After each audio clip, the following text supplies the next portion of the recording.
Item ಯಾವುದೇ ಇರಲಿ try ಮಾಡಿ ಆಚಿ ಚಿಕನ್ ಮಸಾಲಾ. ಆಚಿ ಚಿಕನ್ ಮಸಾಲಾ.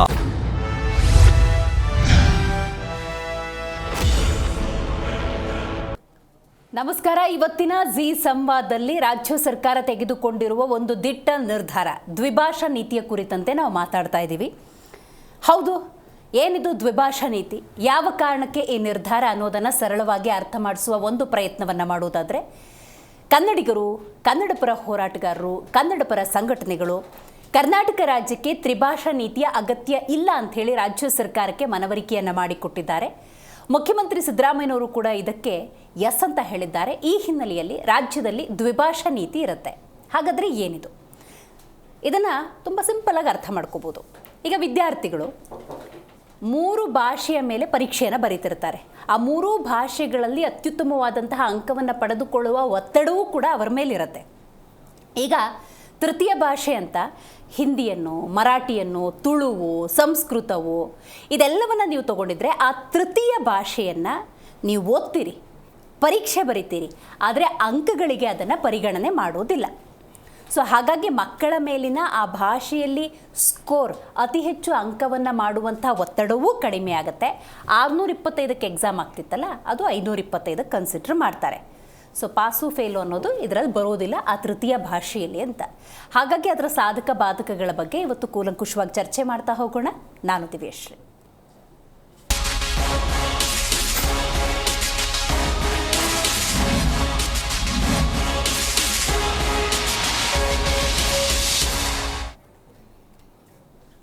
ಕನ್ನಡಿಗರು, ಕನ್ನಡ ಪರ ಸಂಘಟನೆಯವರು, ಕನ್ನಡದ ಬಗ್ಗೆ ಅಭಿಮಾನವನ್ನು ಹೊಂದಿದವರು ಇದನ್ನು ಹೃದಯದಿಂದ ಸ್ವಾಗತಿಸಿದ್ದಾರೆ. ರಾಜ್ಯ ಸರ್ಕಾರ ತೆಗೆದುಕೊಂಡಿರುವಂತಹ ಒಂದು ದಿಟ್ಟ ನಿಲುವು ಅಂತ ಹೇಳಿದ್ರೆ ತಪ್ಪಾಗುವುದಿಲ್ಲ. ಇತ್ತೀಚೆಗೆ ಶಿಕ್ಷಣ ಇಲಾಖೆ ತೆಗೆದುಕೊಳ್ತಿರುವಂತಹ ಹಲವಾರು ನಿರ್ಧಾರಗಳನ್ನು ನಾವು ನೋಡ್ತಾ ಹೋಗೋದಾದರೆ ವಿದ್ಯಾರ್ಥಿಗಳ ಪರವಾಗಿದೆ, ಪೋಷಕರ ಪರವಾಗಿದೆ. ನೋಡಿ, ಇತ್ತೀಚೆಗಷ್ಟೇ ಆದಂತಹ ಒಂದು ಡೆವಲಪ್ಮೆಂಟನ್ನು ಗಮನಿಸೋದಾದರೆ 1ನೇ ತರಗತಿಗೆ 6 ವರ್ಷ ಕಡ್ಡಾಯ ಅಂದಾಗ ಸಿಡಿಲಿಕೆ ಬೇಕು ಅನ್ನುವಂತಹ ಒಂದಷ್ಟು ಬೇಡಿಕೆಗಳಿತ್ತು. ಅದನ್ನು ಕೂಡ ರಾಜ್ಯ ಸರ್ಕಾರ ಪರಿಗಣಿಸಿದೆ. ಜೊತೆಗೆ ಈಗ ತೃತೀಯ ಭಾಷೆ ಅಂದಾಗ ರಾಜ್ಯದಲ್ಲಿ ಒಂದು ದ್ವಿಭಾಷಾ ನೀತಿ ಅನ್ನೋದಿರಬೇಕು. ಮಕ್ಕಳಿಗೆ ಒತ್ತಡ ಅನ್ನೋದು ತೃತೀಯ ಭಾಷೆಯಲ್ಲೂ ಕೂಡ ಆಗಬಾರ್ದು. ಈ ನೀತಿಯ ಒಂದು ಹೋರಾಟಗಳಾಯಿತು, ಪ್ರತಿಭಟನೆಗಳಾಯಿತು, ಮನವಿಗಳನ್ನು ಸಲ್ಲಿಸಲಾಯಿತು. ಅದನ್ನು ಕೂಡ ರಾಜ್ಯ ಸರ್ಕಾರ ಗಂಭೀರವಾಗಿ ಪರಿಗಣಿಸಿದೆ. ಇನ್ನು ಪರೀಕ್ಷಾ ಮಾದರಿ ಅಂದಾಗ ಅದೆಷ್ಟೋ ಮಕ್ಕಳಿಗೆ ಪರೀಕ್ಷೆಯ ಫೋಬಿಯಾ ಅನ್ನೋದಿರುತ್ತೆ, ಆತಂಕ ಇರುತ್ತೆ. SSLC ಪರೀಕ್ಷೆ ಅಂದಾಗ ಎಷ್ಟೋ ಮಕ್ಕಳು ಆತ್ಮಹತ್ಯೆಗೆ ಶರಣಾಗುವಂಥ ಸಿಚುವೇಷನನ್ನು ನಾವು ನೋಡಿರೋದ್ರಿಂದಾಗಿ ಆ ಪಾಸಿಂಗ್ ಮಾರ್ಕಲ್ಲಿ ಕಡಿತ ಇರಬಹುದು, ಮಗದೊಮ್ಮೆ ಪರೀಕ್ಷೆ ಬರೆಯೋದಕ್ಕೆ ಅವಕಾಶ ಇರ್ಬೋದು. ಈ ರೀತಿ ಹಲವಾರು ಅವಕಾಶವನ್ನು ಕರ್ನಾಟಕ ಕಾಂಗ್ರೆಸ್ ಸರ್ಕಾರ ತೆಗೆದುಕೊಂಡಿರೋದು ವಿದ್ಯಾರ್ಥಿಗಳ ಭವಿಷ್ಯದ ದೃಷ್ಟಿಯಿಂದ ಸ್ವಾಗತಾರ್ಹ. ರಾಜ್ಯದಲ್ಲಿ ದ್ವಿಭಾಷಾ ಸೂತ್ರ ಜಾರಿಗೆ ರಹದಾರಿ. ಕರ್ನಾಟಕದಲ್ಲಿ ಹಿಂದಿ ಸೇರಿದ ಹಾಗೆ ಯಾವುದಾದ್ರೂ ಬೇರೆ ಭಾಷೆಯ ಹೇರಿಕೆಯ ಒತ್ತಡಗಳಿದ್ರೆ ಅದಕ್ಕೆ ಖಂಡಿತವಾಗ್ಲೂ ಬ್ರೇಕ್ ಬಿದ್ದಂತಾಗಿದೆ. ಈಗ ತೃತೀಯ ಭಾಷೆಯಾಗಿ ಹಿಂದಿ ಇರೋದ್ರಿಂದಾಗಿ ಹಿಂದಿ ಭಾಷೆ ಅಂತೇನಿದೆ ಆ ಹಿಂದಿ ಹೇರಿಕೆಗೆ ಅಂಕುಶ ಹಾಕುವ ಪ್ರಯತ್ನನ ಇದು ಅನ್ನೋದು ನಾವಿಲ್ಲಿ ಚರ್ಚೆ ಮಾಡಬೇಕಾಗತ್ತೆ.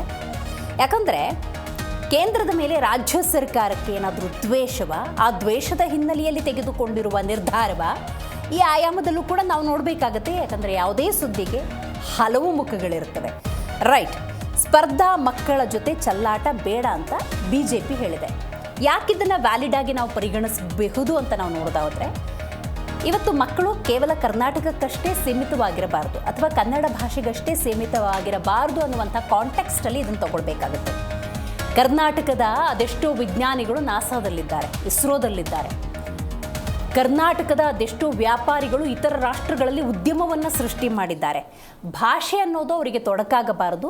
ಪ್ರತಿಯೊಂದು ಭಾಷೆಯನ್ನು ಪ್ರೀತಿಸಿ, ಗೌರವಿಸಿ, ಕಲಿತು ಇತರ ರಾಷ್ಟ್ರಗಳಲ್ಲೂ ಕೂಡ ತಮ್ಮ ಛಾಪನ್ನು ಮೂಡಿಸಲಿ ಅನ್ನುವಂಥ ಉದ್ದೇಶವನ್ನು ನಾವಿಲ್ಲಿ ಪರಿಗಣಿಸಬೇಕಾಗತ್ತೆ. ಹಾಗಂತ ಹಿಂದಿ ಹೇರಿಕೆಗೆ ಅಥವಾ ಹಿಂದಿ ಹೇರಿಕೆಯ ಒತ್ತಾಯಕ್ಕೆ ರಾಜ್ಯ ಸರ್ಕಾರ ಬ್ರೇಕ್ ಹಾಕ್ತಿದೆ ಅಂತ ಇದನ್ನು ತಗೋಬೇಕಾ ಅನ್ನೋ ಕಾಂಟೆಕ್ಸ್ಟಲ್ಲೂ ಕೂಡ ನಾವು ಮಾತಾಡಬೇಕಾಗತ್ತೆ.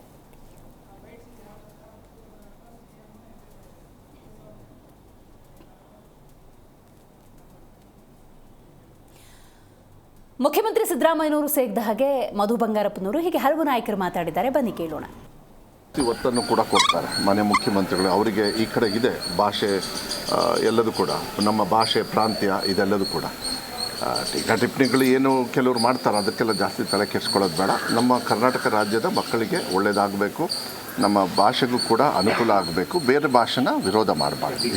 ಸ್ವೀಕಾರ ಮಾಡ್ತೀರಾ ಅನ್ನೋ ಒಂದು ವಿಚಾರದಿಂದ ಟೈಮಿಂಗನ್ನು ಬದಲಾಯಿಸ್ಬೋದಿತ್ತು. ಅಂದರೆ ಎಕ್ಸಾಮ್ ಇಲ್ಲ ಎಕ್ಸಾಮ್ ಆದ್ಮೇಲೆ ಮಾಡ್ಬೋದಿತ್ತು. ಏನು ಈ ಡಸಂಟ್ ಮೇಕ್ ಏನು ಅದರಿಂದ ಏನಾಯ್ತು ನಿಮಗೆ? ಏನಾಯಿತು? ನಾನು ನೋಡಿದೆ ನಿನ್ನೆ ಸುರೇಶ್ ಕುಮಾರ್ ಅವರು ಇದು ಏನೋ ಸರ್ಕಾರ ಏನಾದ್ರು ಹೆದರ್ಬಿಟ್ಟಿದೆಯಾ ಅದಕ್ಕೆ ಹಿಂಗೆ ಅಂಥೇಳಿ. ಯಾಕೆ ನೀವೆಲ್ಲ ಸರ್ಕಾರದಲ್ಲಿದ್ದಾಗ ಏನು ನೀವೇನು ಕನ್ನಡನ ಹಾಳು ಮಾಡಬೇಕು ಅಂಥೇಳಿ ಅಧಿಕಾರ ಮಾಡ್ತಾಯಿದ್ದೀರಾ? ನೀವು ಕನ್ನಡನ ಹಾಳು ಮಾಡಬೇಕು ಅಂತ ಅಧಿಕಾರ ಮಾಡ್ತಾರೆ. ತಪ್ಪು.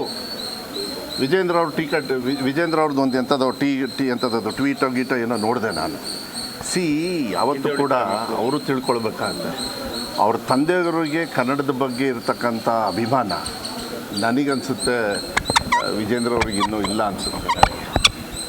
ನೀತಿ ಮಾಡಿಲ್ಲ. ಇನ್ನು ನಾವು ತೀರ್ಮಾನ ತಗೊಂಡಿರೋದು ಈಗ ಹಿಂದಿ ಭಾಷೆ ಥರ್ಡ್ ಲ್ಯಾಂಗ್ವೇಜ್ ಇದೆಯಲ್ಲ ಅದು ಕಡ್ಡಾಯ ಮಾಡಬಾರ್ದು ಅಂತ ಹೇಳಿದ್ದೀವಿ ಅಷ್ಟೇ.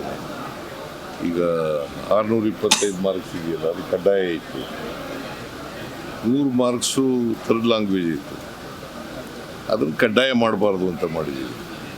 ಆದೇಶ ಈ ಥರದಿಂದನೇ ಇರುತ್ತಲ್ಲ, ಈ ವರ್ಷದಿಂದ ಸರ್. ಅದಕ್ಕೆ ಖಾಸಗಿ ಶಿಕ್ಷಣ ಸಂಸ್ಥೆಗಳು ವಿರೋಧ ಮಾಡ್ತಾ ಇದ್ದಾವೆ, ನಾವಿದ್ದು ಒಪ್ಪೋದಿಲ್ಲ ದ್ವಿಭಾಷಾ ನೀತಿನ. ಸರ್ಕಾರ ತೀರ್ಮಾನ ಮಾಡಿದೆ, ಈಗ ವಿರೋಧ ಮಾಡೋರು ಇರ್ತಾರೆ, ಸ್ವಾಗತ ಮಾಡೋರು ಇರ್ತಾರೆ. ಎಲ್ಲರ 100% ಒಪ್ಪಿಗೆ ಮಾಡ್ಕೊಳ್ಳೋರು ಯಾವುದೂ ಇರೋದಿಲ್ಲ. ನೋಡೋಣ, ನಾವು ಅಂತೂ ಈ ತೀರ್ಮಾನ ಮಾಡಿದ್ವಿ. ಅಂದರೆ ಹಿಂದಿ ಏರಿಕೆ ಅತಿ ಆಗ್ತಾ ಇದೆ. ಹಿಂದಿ ಏರಿಕೆ ಅಂತಲ್ಲ, ಹಿಂದಿ ಭಾಷೆ ಕಲಿಬಾರ್ದು ಅಂತ ಏನಿಲ್ಲ, ಬಟ್ ಪರೀಕ್ಷೆ ಕಡ್ಡಾಯ ಆಗಬಾರ್ದು. ಈ ಹಿಂದಿ ಭಾಷೆ ಎಲ್ಲೂ ಕೂಡ ನಾವು ಕಡ್ಡಾಯ ಮಾಡಲಿಕ್ಕೆ ಆಗೋದಿಲ್ಲ. ಕರ್ನಾಟಕ ಇರ್ಬೋದು, ತಮಿಳುನಾಡು ಇರ್ಬೋದು ಅಂಥೇಳಿ. ಇದು ನಮ್ಮ ಕರ್ನಾಟಕದಲ್ಲಿ ಕನ್ನಡ ನಮ್ಮ ಮಾತೃಭಾಷೆ, ಕನ್ನಡ ಪ್ರಥಮ. ಇನ್ನು ಎಲ್ಲೆಲ್ಲಿ ಕೆಲವೊಬ್ಬ ಜಾಗತಿಕ ಲ್ಯಾಂಗ್ವೇಜು, ಈಗ ಫಾರ್ ಎಕ್ಸಾಂಪಲ್ ನಮ್ಮ ಇಂಡಸ್ಟ್ರಿಯಲ್ಲಿ Japanese companies, American companies, software companies ಬರ್ತವೆ. ಎಲ್ಲವೂ ಕೂಡ ಜಾಗತಿಕವಾಗಿ ಇಂಗ್ಲೀಷ್ನಲ್ಲಿ ನಡೀತದೆ. ಹಿಂಗಾಗಿ ಕನ್ನಡ ಜೊತೆ ಇಂಗ್ಲೀಷ್ನೂ ಕೂಡ ಸರಿ ಸಮಾನವಾಗಿ ಒಂದು ಹಾಕುವಂಥದ್ದು. ಹೀಗೆ ಹಿಂದಿನೂ ಕೂಡ ಉಪೇಕ್ಷಿಸೋದು ತಪ್ಪಿಲ್ಲ. ಆದರೆ ಅದನ್ನು ಕಂಪಲ್ಸರಿ ಆಗಿ ಅಂತ ಹೇಳುವಂಥದ್ದು ಅದಾಗೋದಿಲ್ಲ. ಯಾಕಂದ್ರೆ ರಾಷ್ಟ್ರ ಭಾಷೆನ ಎಲ್ಲರೂ ಕೂಡ ನಾವು ಹಿಂದಿ ಅಂತೀವಿ, ಕಡೆ ಎಲ್ಲರೂ ಕೂಡ ಒಪ್ಪಿಲ್ಲಲ್ಲ, ಭಾಳಷ್ಟು ರಾಜ್ಯಗಳು ಒಪ್ಪಿಲ್ಲ. ಮಾತೃಭಾಷೆಗೆ ಹೆಚ್ಚಿನ ಒಂದು ಇದನ್ನು ಕೊಟ್ಟಿದ್ದೀವಿ. ಹೀಗಾಗಿ ಆಪ್ಷನಲ್ ಅದು. ಸರ್ಕಾರದ ಈ ನಿರ್ಧಾರ ಭಾಷಾ ಕಲಿಕೆ ಮೇಲೆ ಎಫೆಕ್ಟ್ ಆಗುತ್ತೆ ಏನೇನು ಎಫೆಕ್ಟ್? ನಮ್ಮಲ್ಲಿ ಕನ್ನಡ ನಮ್ಮ ಮಾತೃಭಾಷೆ. ಪ್ರತಿಯೊಬ್ಬನು ನನ್ನ ವೈಯಕ್ತಿಕ ಅಭಿಪ್ರಾಯ, ಪ್ರೈಮರಿ ಹಿಡ್ಕೊಂಡು ಅಪ್ ಟು ಮೆಡಿಕಲ್ವರೆಗೆ, ಇಂಜಿನಿಯರಿಂಗ್ವರೆಗೆ ಪ್ರತಿಯೊಬ್ಬರು ಕನ್ನಡನ ಒಂದು ಭಾಷೆಯಾಗಿ ಕಲಿಬೇಕು. ಈ ಹಿಂದಿ ಭಾಷೆ ಬಹಳ ಮುಖ್ಯವಾಗಿ ನೀವು ಗಮನಿಸ್ತಾ ಇದ್ದೀರಿ. ಭಾಷೆಯ ವಿಚಾರಕ್ಕೆ ಬಂದಾಗ ರಾಜ್ಯ ಹಾಗೂ ಕೇಂದ್ರದ ನಡುವೆ ಇರುವಂಥ ಜಟಾಪಟಿಯನ್ನು, ಹಾಗಾಗಿ ಇದನ್ನು ನಾವು ಡೀಟೇಲಾಗಿ ಚರ್ಚೆ ಮಾಡ್ತಾ ಹೋಗಬೇಕಾಗತ್ತೆ. ಮೊದಲನೇದಾಗಿ ಇದ್ರ ಬಗ್ಗೆ ಮಾತಾಡಲಿಕ್ಕೆ BJP ವಕ್ತಾರರಾಗಿರುವಂಥ ದಿಲೀಪ್ ಅವರಿದ್ದಾರೆ, ನಮಸ್ಕಾರ. ಇನ್ನು AAP ವಕ್ತಾರರಾಗಿರುವಂಥ ರವೀಶ್ ದಾಸಪ್ಪ ಅವರಿದ್ದಾರೆ, ನಮಸ್ಕಾರ. ದಿಲೀಪ್ ಅವರೇ, ಇಟ್ಸ್ ಅ ಗುಡ್ ಮೂವ್ ಅಂತ ಇದನ್ನು ಸ್ವಾಗತ ಮಾಡ್ತೀರಾ? ಹಿಂದಿ ಹೇರಿಕೆಗೆ ಅಂಕುಶ ಹಾಕುವ ರಾಜ್ಯ ಕಾಂಗ್ರೆಸ್ ಸರ್ಕಾರದ ಪ್ರಯತ್ನ ಅಂತ ಕರೀತಾರಾ, ಅಥವಾ ಕನ್ನಡದ ಅಸ್ಮಿತೆಯನ್ನು ಉಳಿಸುವ ಒಂದು ಪ್ರಯತ್ನ ರಾಜ್ಯ ಕಾಂಗ್ರೆಸ್ ಮಾಡ್ತಿದೆ ಅಂತ ತಗೋತೀರಾ? ಹೆಂಗೆ ಇದು? ನನ್ನ ಅನಿಸಿಕೆ ಪ್ರಕಾರ ಇದೊಂದು ಆಘಾತಕಾರಿ ಒಂದು ಈ ತೀರ್ಮಾನ ಅಂತ ಅನಿಸ್ತಾ ಇದೆ. ಆಘಾತಕಾರಿ, ಹೌದೌದೌದು, ಆಘಾತಕಾರಿ. ಯಾಕೆ ಅಂತ ಹೇಳ್ತೀನಿ ನಾನು. ನೋಡಿ, ಮೊಟ್ಟ ಮೊದಲು 1968ರಲ್ಲಿ ತ್ರಿಭಾಷಾ ಸೂತ್ರವನ್ನು ಜಾರಿಗೆ ತೆಗೆದುಕೊಂಡ್ಬರ್ತಾರೆ. ತೆಗೆದುಕೊಂಡ್ಬಂದಿದ್ದು ಅವತ್ತಿನ ಮೈಸೂರು ಸರ್ಕಾರ, ಅದ್ರ ಜೊತೆ ಕರ್ನಾಟಕ, ಆಮೇಲೆ ಕರ್ನಾಟಕ ಸರ್ಕಾರ ಅಂತೇಳಿ 1972ನಲ್ಲಿ ಆಗುತ್ತೆ ಕರ್ನಾಟಕ ಅಂತೇಳಿ. ಸೊ ಜಾರಿಗೆ ತೆಗೆದುಕೊಂಡ್ಬಂದಿದ್ದು ಯಾರು? ಇವರ ಪ್ರಧಾನಮಂತ್ರಿಗಳೇನೆ, ಅವತ್ತಿನ ಇಂದಿರಾ ಗಾಂಧಿ. ಅಂಡ್ ಅವತ್ತೊಂದು ಆಯೋಗವನ್ನು ರಚನೆ ಮಾಡ್ತಾರೆ, ಕೊಠಾರಿ ಕಮಿಷನ್ ಅಂತೇಳಿ. ಕೊಠಾರಿ ಕಮಿಷನ್ ಅಂತ ಮಾಡಿ ವೀರೇಂದ್ರ ಪಾಟೀಲ್ ಈ ರಾಜ್ಯದ ಮುಖ್ಯಮಂತ್ರಿ ಆಗಿರ್ತಾರೆ. ಇಲ್ಲಿಗೆ ತ್ರಿಭಾಷಾ ಸೂತ್ರವನ್ನು ಜಾರಿಗೆ ತೆಗೆದುಕೊಂಡ್ಬರ್ತಾರೆ. ಪ್ರಥಮ ಭಾಷೆ ಕನ್ನಡ ಇರಬೇಕು, ಮಾತೃಭಾಷೆ, ಎರಡನೇ ಭಾಷೆ ಇಂಗ್ಲೀಷ್ ಇರಬೇಕು, ಮೂರನೇ ಭಾಷೆ ಹಿಂದಿ ಇರಬೇಕು ಅಂತೇಳಿ. ಇವ್ರಿಗೆ ಹಿಂದಿ ಮೇಲೆ ಯಾಕೆ ಇಷ್ಟೊಂದು ಕೋಪ ಅಂತ ನನಗೆ ಅರ್ಥ ಆಗ್ತಾ ಇಲ್ಲ. ಭಾರತದ ನಾನು ಇಂಡಿಯಾದ ಮಟ್ಟಕ್ಕೆ ಮಾತಾಡ್ತೀನಿ, 65% ಹಿಂದಿಯನ್ನು ಮಾತನಾಡ್ತಾರೆ ಮೇಡಮ್. ಯಾವುದೇ ಭಾಷೆ ಕಲಿಯೋದು ತಪ್ಪಲ್ಲ.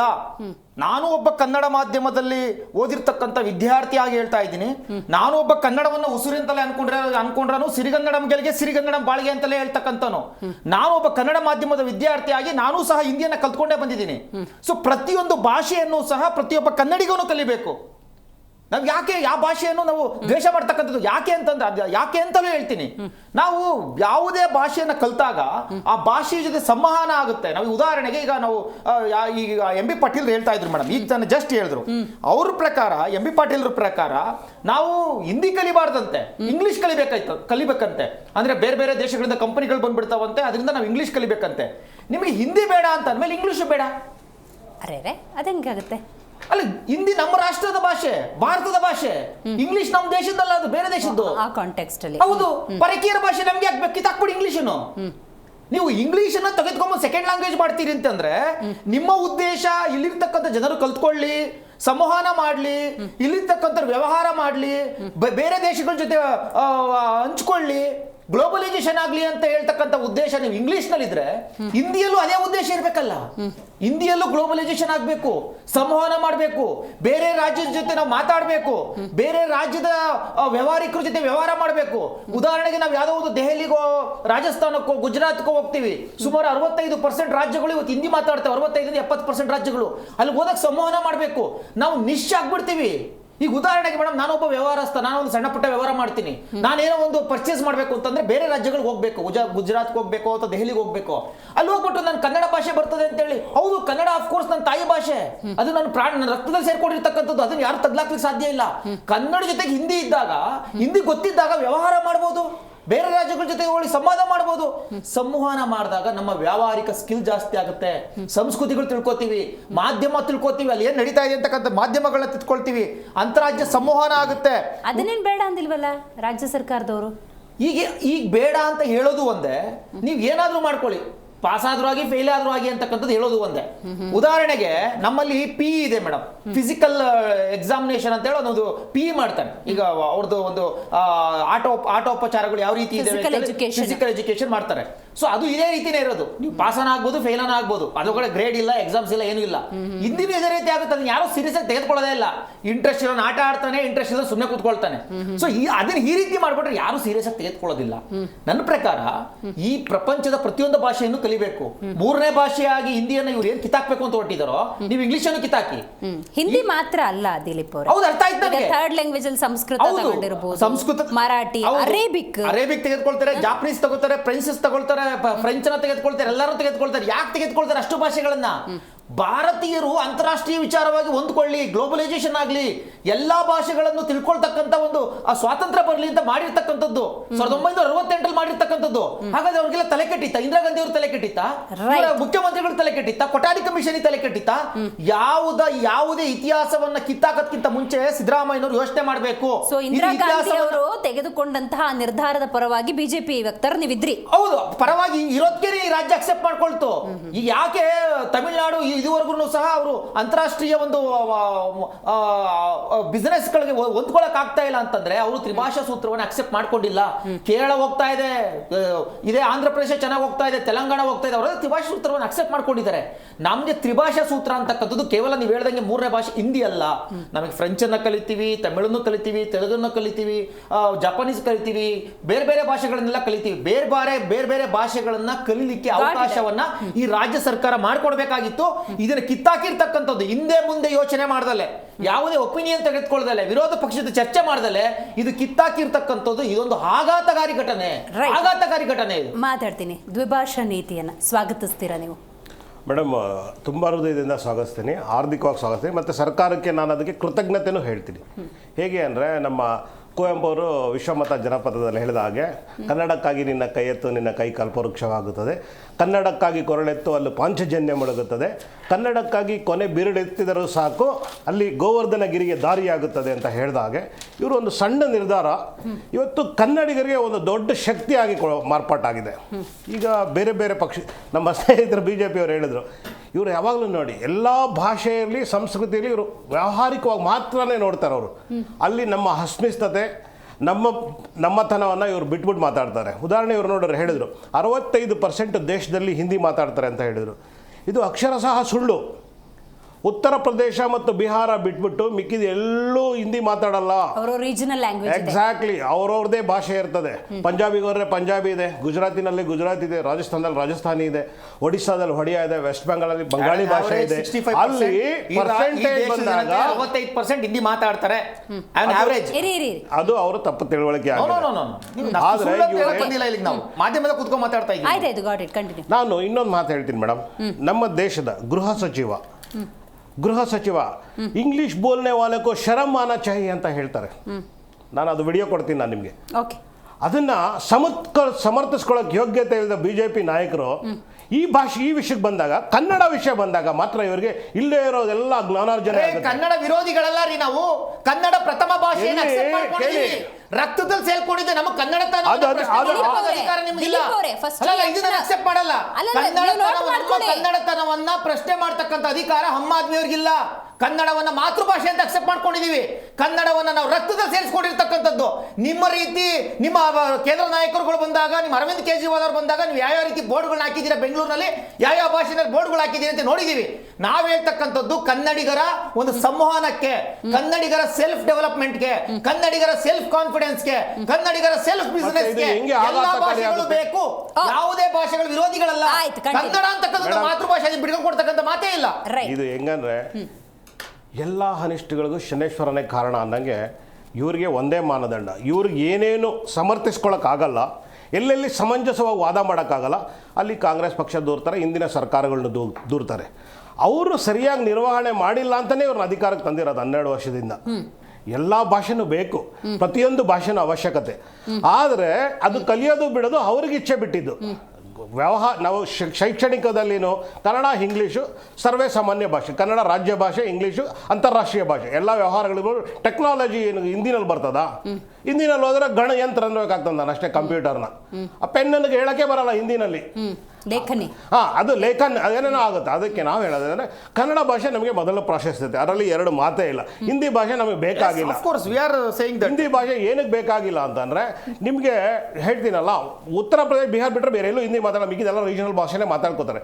ಹಿಂದಿ ನಾನು ಬೇಡ ಅಂತಲೂ ಹೇಳಲ್ಲ, ಅವ್ರ ಇಚ್ಛೆ, ಕಲ್ತ್ಕೊಂಡ್ಲಿ ಬಿಟ್ಟರೆ ಬಿಡಲಿ. ಆದರೆ ಹಿಂದಿ ಹೇರಿಕೆ ಜಾಸ್ತಿ ಆಗೋದನ್ನ ಕಡಿಮೆ ಮಾಡೋಕ್ಕೆ ಒಂದು ಆಯ್ತು. ಕೇಂದ್ರ ಸರ್ಕಾರದವ್ರು ಹಿಂದಿ ಹೇರಿಕೆ ಮಾಡ್ತಾ ಇದ್ರಾ? ಖಂಡಿತವಾಗ್ಲೂ ಮಾಡಿದ್ದಾರೆ. ಮೆಟ್ರೋದಲ್ಲಿ ಎಲ್ಲ ಕಡೆ ಹಿಂದಿ ಬೋರ್ಡ್ ಹಾಕ್ತಾ ಇದ್ರು. ಅದೇ ರೀತಿ ನೀವು ಹಂಗಾರೆ ಡೆಲ್ಲಿನಲ್ಲಿ ಕನ್ನಡ ಬೋರ್ಡ್ ಹಾಕ್ರಿ, ಪಂಜಾಬಲ್ಲಿ ಹಾಕ್ರಿ. ಅಲ್ಲ, ನಾನು ಎಕ್ಸಾಂಪಲ್ ಹೇಳಿದ್ದು, ಉದಾಹರಣೆಗೆ. ಅಪ್ರಸ್ತುತ ಆಯ್ತು. ಇಲ್ಲ, ಯಾಕೆಂದ್ರೆ ಇಂಗ್ಲೀಷ್ನಲ್ಲಿ ಆಲ್ರೆಡಿ ಬೋರ್ಡ್ ಇರ್ಬೇಕಾದ್ರೆ ನೀವು ಹಿಂದಿ ಹೇರಿಕೆ ಮಾಡ್ಬೇಕು. ಹಿಂದಿ ಹಾಕಿದ್ರೆ ಅಫ್ಕೋರ್ಸ್ ನಾವು ಅದನ್ನ ಒಪ್ಕೊಳ್ಳೋಕೆ ಸಾಧ್ಯನೇ ಇಲ್ಲ.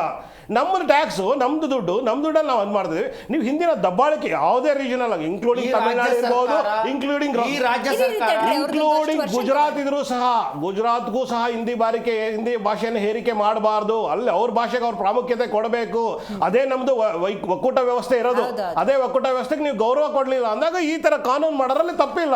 ಇವರು ಸರಿಯಾದ ಕಾನೂನು ಮಾಡಿದ್ದಾರೆ. ಈ ಕಾನೂನಿಗೆ ನಾವು ಗೌರವಿಸ್ತೀವಿ, ಬೆಂಬಲಿಸ್ತೀವಿ. ಇನ್ನು ವಿದ್ಯಾರ್ಥಿಗಳ ಹಿತದೃಷ್ಟಿಯಿಂದ ನೋಡೋದಾದ್ರೆ ಆ ಭಾಷೆಯಲ್ಲೂ ಕೂಡ ಪಾಸ್ ಆಗಬೇಕು, ಅಂಕಗಳನ್ನು ಗಳಿಸಬೇಕು ಅನ್ನೋ ಒತ್ತಡ ಕಮ್ಮಿ ಆಗಿದೆ ಅಂತ ಮೇಡಮ್, ನಾನು ಅದನ್ನ ಒಪ್ಪಲ್ಲ. ಯಾಕೆ ಅಂತ ಹೇಳ್ತೀನಿ. ಭಾಷೆ ಅನ್ನೋದು ಬರೀ ನಿಮಗೆ ವ್ಯಾವಹಾರಿಕ ಭಾಷೆ ಆಗೋದು. ಕಾನ್ವರ್ಸೇಷನ್ ಅಂದ್ರೆ ನನ್ನ ಥಾಟ್ಸ್ ನಿಮ್ಮ ಭಾಷೆ ಹೇಳೋದಾಗ ಅಷ್ಟೇ ಬಿಟ್ರೆ, ಕಮ್ಯುನಿಕೇಶನ್ ಲ್ಯಾಂಗ್ವೇಜ್ ಅಷ್ಟೇ ಬಿಟ್ರೆ ಬೇರೆ ಏನಿಲ್ಲ. ಆದರೆ ಇಂಗ್ಲಿಷ್ ಕಮ್ಯುನಿಕೇಶನ್ ವಿತ್ ಎಜುಕೇಶನ್. ಯಾಕೆಂದ್ರೆ ಎಲ್ಲ ಸಬ್ಜೆಕ್ಟ್ ಆಲ್ಮೋಸ್ಟ್ ಇಂಗ್ಲೀಷಲ್ಲೇ ಬರ್ತಾ ಇದೆ ಇವಾಗ ಇತ್ತೀಚಿನ ದಿನಗಳಲ್ಲಿ. ಯಾಕೆ ಸೋಷಿಯಲ್ ಮೀಡಿಯಾ ಇರ್ಬೋದು, ನಿಮಗೆ ಡಿಜಿಟಲೈಸೇಷನ್ ಆಗಿರೋದ್ರಿಂದ ಎಂಟೈರ್ ವರ್ಲ್ಡ್ ಡಿಜಿಟಲೈಸೇಷನ್ ಆಗಿದೆ. ಈಗ ನಮಗೆ ಇಂಗ್ಲೀಷ್ ಬೇಕೇ ಬೇಕು. ಆದರೆ ಹಿಂದಿ ಅವಶ್ಯಕತೆ ಇಲ್ಲ. ಬೇಕಾಗಿರೋರು ಕಲಿಬೋದು, ಬೇಡದೇ ಇರೋರು ಇಂಗ್ಲೀಷ್ ಅಂತಲೇ ನಾನು ಹೇಳ್ತಾ ಇಲ್ಲ. ತಮಿಳ್ ಇರ್ಬೋದು, ಮಲಯಾಳಂ ಇರ್ಬೋದು, ವಾಟ್ ಎವರ್ ಥರ್ಡ್ ಲ್ಯಾಂಗ್ವೇಜಸ್, ಅದು ಅವಶ್ಯಕತೆ ಇಲ್ಲ. ಬೇಕಾದವ್ರು ಮಾತ್ರ ಕಲಿಬೋದು. ಇವಾಗ ಎಕ್ಸಾಂಪಲ್ ಹೇಳ್ತೀನಿ. 3 ಭಾಷೆ ಕಲ್ತ್ಬಿಟ್ಟು ಎಕ್ಸ್ಟ್ರಾ ಕಲಿಯುವಂತ ಎಕ್ಸ್ಟ್ರಾಡಿನರಿ ಕಿಡ್ಸ್ ಇದ್ದಾರೆ ಇವತ್ತು ನಮ್ಮ ರಾಜ್ಯದಲ್ಲಿ. ಚೈನೀಸ್ ಕಲಿತಾರೆ, ಕೊರಿಯನ್ ಕಲಿತಾರೆ, ಕೆಲವು ಮಕ್ಕಳು ಹೋಗ್ಬಿಟ್ಟು ಜಾಪನೀಸ್ ಕಲಿತಾ ಇದ್ದಾರೆ. ನಾವು ಅವ್ರನ್ನ ಕಲಿಬೇಡಿ ಅಂತ ಹೇಳಲ್ಲ. ಅಂದ್ರೆ ಇದರಲ್ಲಿ ನೀವು ಕಲ್ತ್ರೆ ಎಷ್ಟೇ ಮಾರ್ಕ್ಸ್ ತಗೊಳ್ಳಿ, ನಿಮ್ಗೆ ಅದು ಮಾನದಂಡ ಆಗಲ್ಲ ಅಂತ ಅಷ್ಟೇ ಸರ್ಕಾರ ಹೇಳಿರೋದು.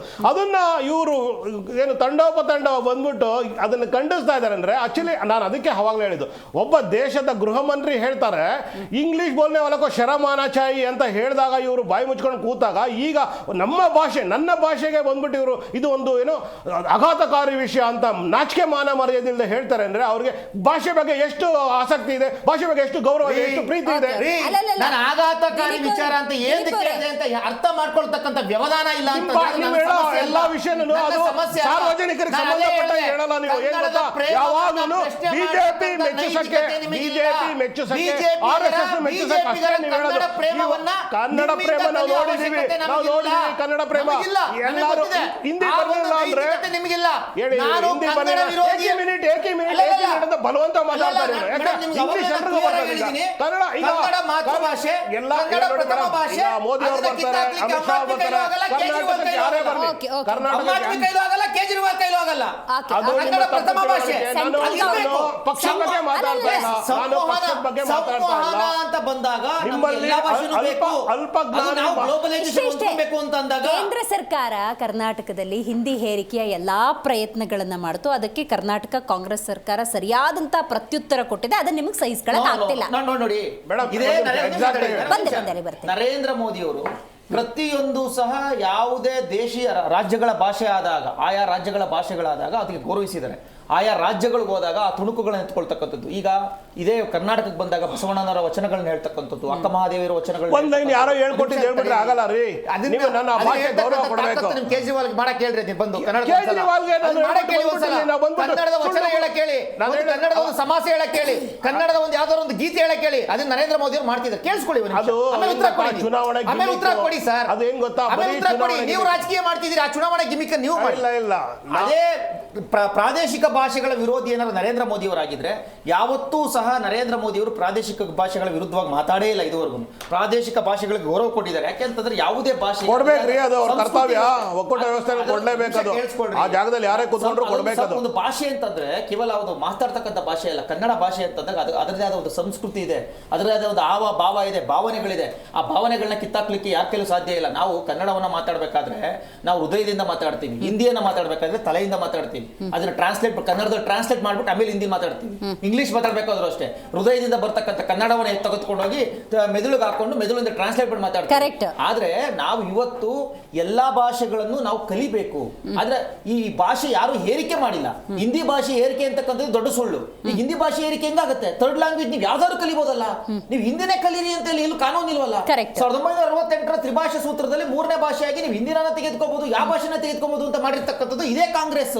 ಅವತ್ತು ಇಂದಿರಾ ಗಾಂಧಿ ಕ್ಲಿಯರ್ ಕೋಟ್ ಮಾಡಿ ಹೇಳ್ತಾರೆ, ಮೇಡಮ್, ಹಿಂದಿ ಭಾಷೆ ದೇಶದ ವಿವಿಧ ಭಾಗಗಳ ನಡುವೆ ಸಂಪರ್ಕ ಸಾಧಿಸಲು ಸಹಾಯವಾಗುತ್ತಿದೆ ಮತ್ತು ರಾಷ್ಟ್ರೀಯ ಏಕತೆಯನ್ನು ಎತ್ತಿ ಹಿಡಿತಾ ಇದೆ ಅಂತ ಹೇಳಿ ಇಂದಿರಾ ಗಾಂಧಿ ಅವರು ಹೇಳಿರ್ತಕ್ಕಂಥ ಒಳ್ಳೊಳ್ಳೆ ಇವ್ರಿಗೆ ಅನುಕೂಲ ಆಗುವಂತ ಇಂದಿರಾ ಗಾಂಧಿ ಅವರ ವಿರುದ್ಧವಾಗಿದ್ರೆ ಅದನ್ನ ಹೇಳಿ ಇಂದಿರಾ ಗಾಂಧಿ ಅವರು ಮಾಡಿರೋ ತಪ್ಪು, ತೀರ್ಮಾನ ತೆಗೆದುಕೊಂಡ್ರೆ ತಪ್ಪು ಅಂತ ಹೇಳಿ.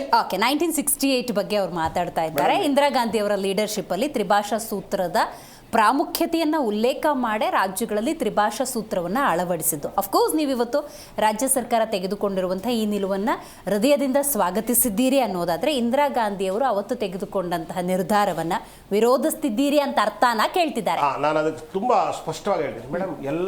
ಯಾವುದೇ ಕಾನೂನು, ಯಾವುದೇ ನೀತಿ ನಿಯಮಗಳು ಬದಲಾವಣೆ ಆಯಾ ಕಾಲಘಟ್ಟಕ್ಕೆ ಅನುಗುಣವಾಗಿ ಈ ಸಮಯಕ್ಕೆ ಏನು ಅನುಕೂಲ ಆಗುತ್ತೆ ಅದನ್ನು ಮಾಡಿದ್ದಾರೆ. ಹಳೆ ಕಾಲದಲ್ಲಿ ಇಂದಿರಾ ಗಾಂಧಿ ಅವರು ವಾರಲ್ಲಿ ಗೆದ್ರು, ಅದನ್ನ ಇವಾಗಲೂ ನಾವು ವಾರ್ ಮಾಡೋಕ್ಕಾಗುತ್ತಾ? ಹೋಗ್ಬಿಟ್ಟು ಮತ್ತೆ ಸುಮ್ಮನೆ ಹೋಗಿ ವಾರ್ ಮಾಡೋಕ್ಕಾಗುತ್ತಾ? ಅನುಕೂಲಕ್ಕೆ ತಕ್ಕಂತೆ ಅವತ್ತಿನ ಪರಿಸ್ಥಿತಿ ಹಿಂದಿ ಯಾಕೆ ಕಲಿಬಾರ್ದು ಅಥವಾ ನಾನು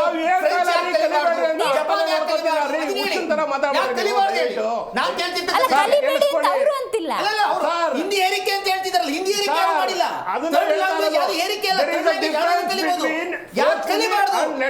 ಕನ್ನಡಿಗನಾಗಿ ನಾನು ಫ್ರೆಂಚನ್ನ ಯಾಕೆ ಕಲಿಬಾರ್ದು, ಹಿಂದಿಯನ್ನ ಯಾಕೆ ಕಲಿಬಾರ್ದು, ತಮಿಳನ್ನ ಯಾಕೆ ಕಲಿಬಾರ್ದು?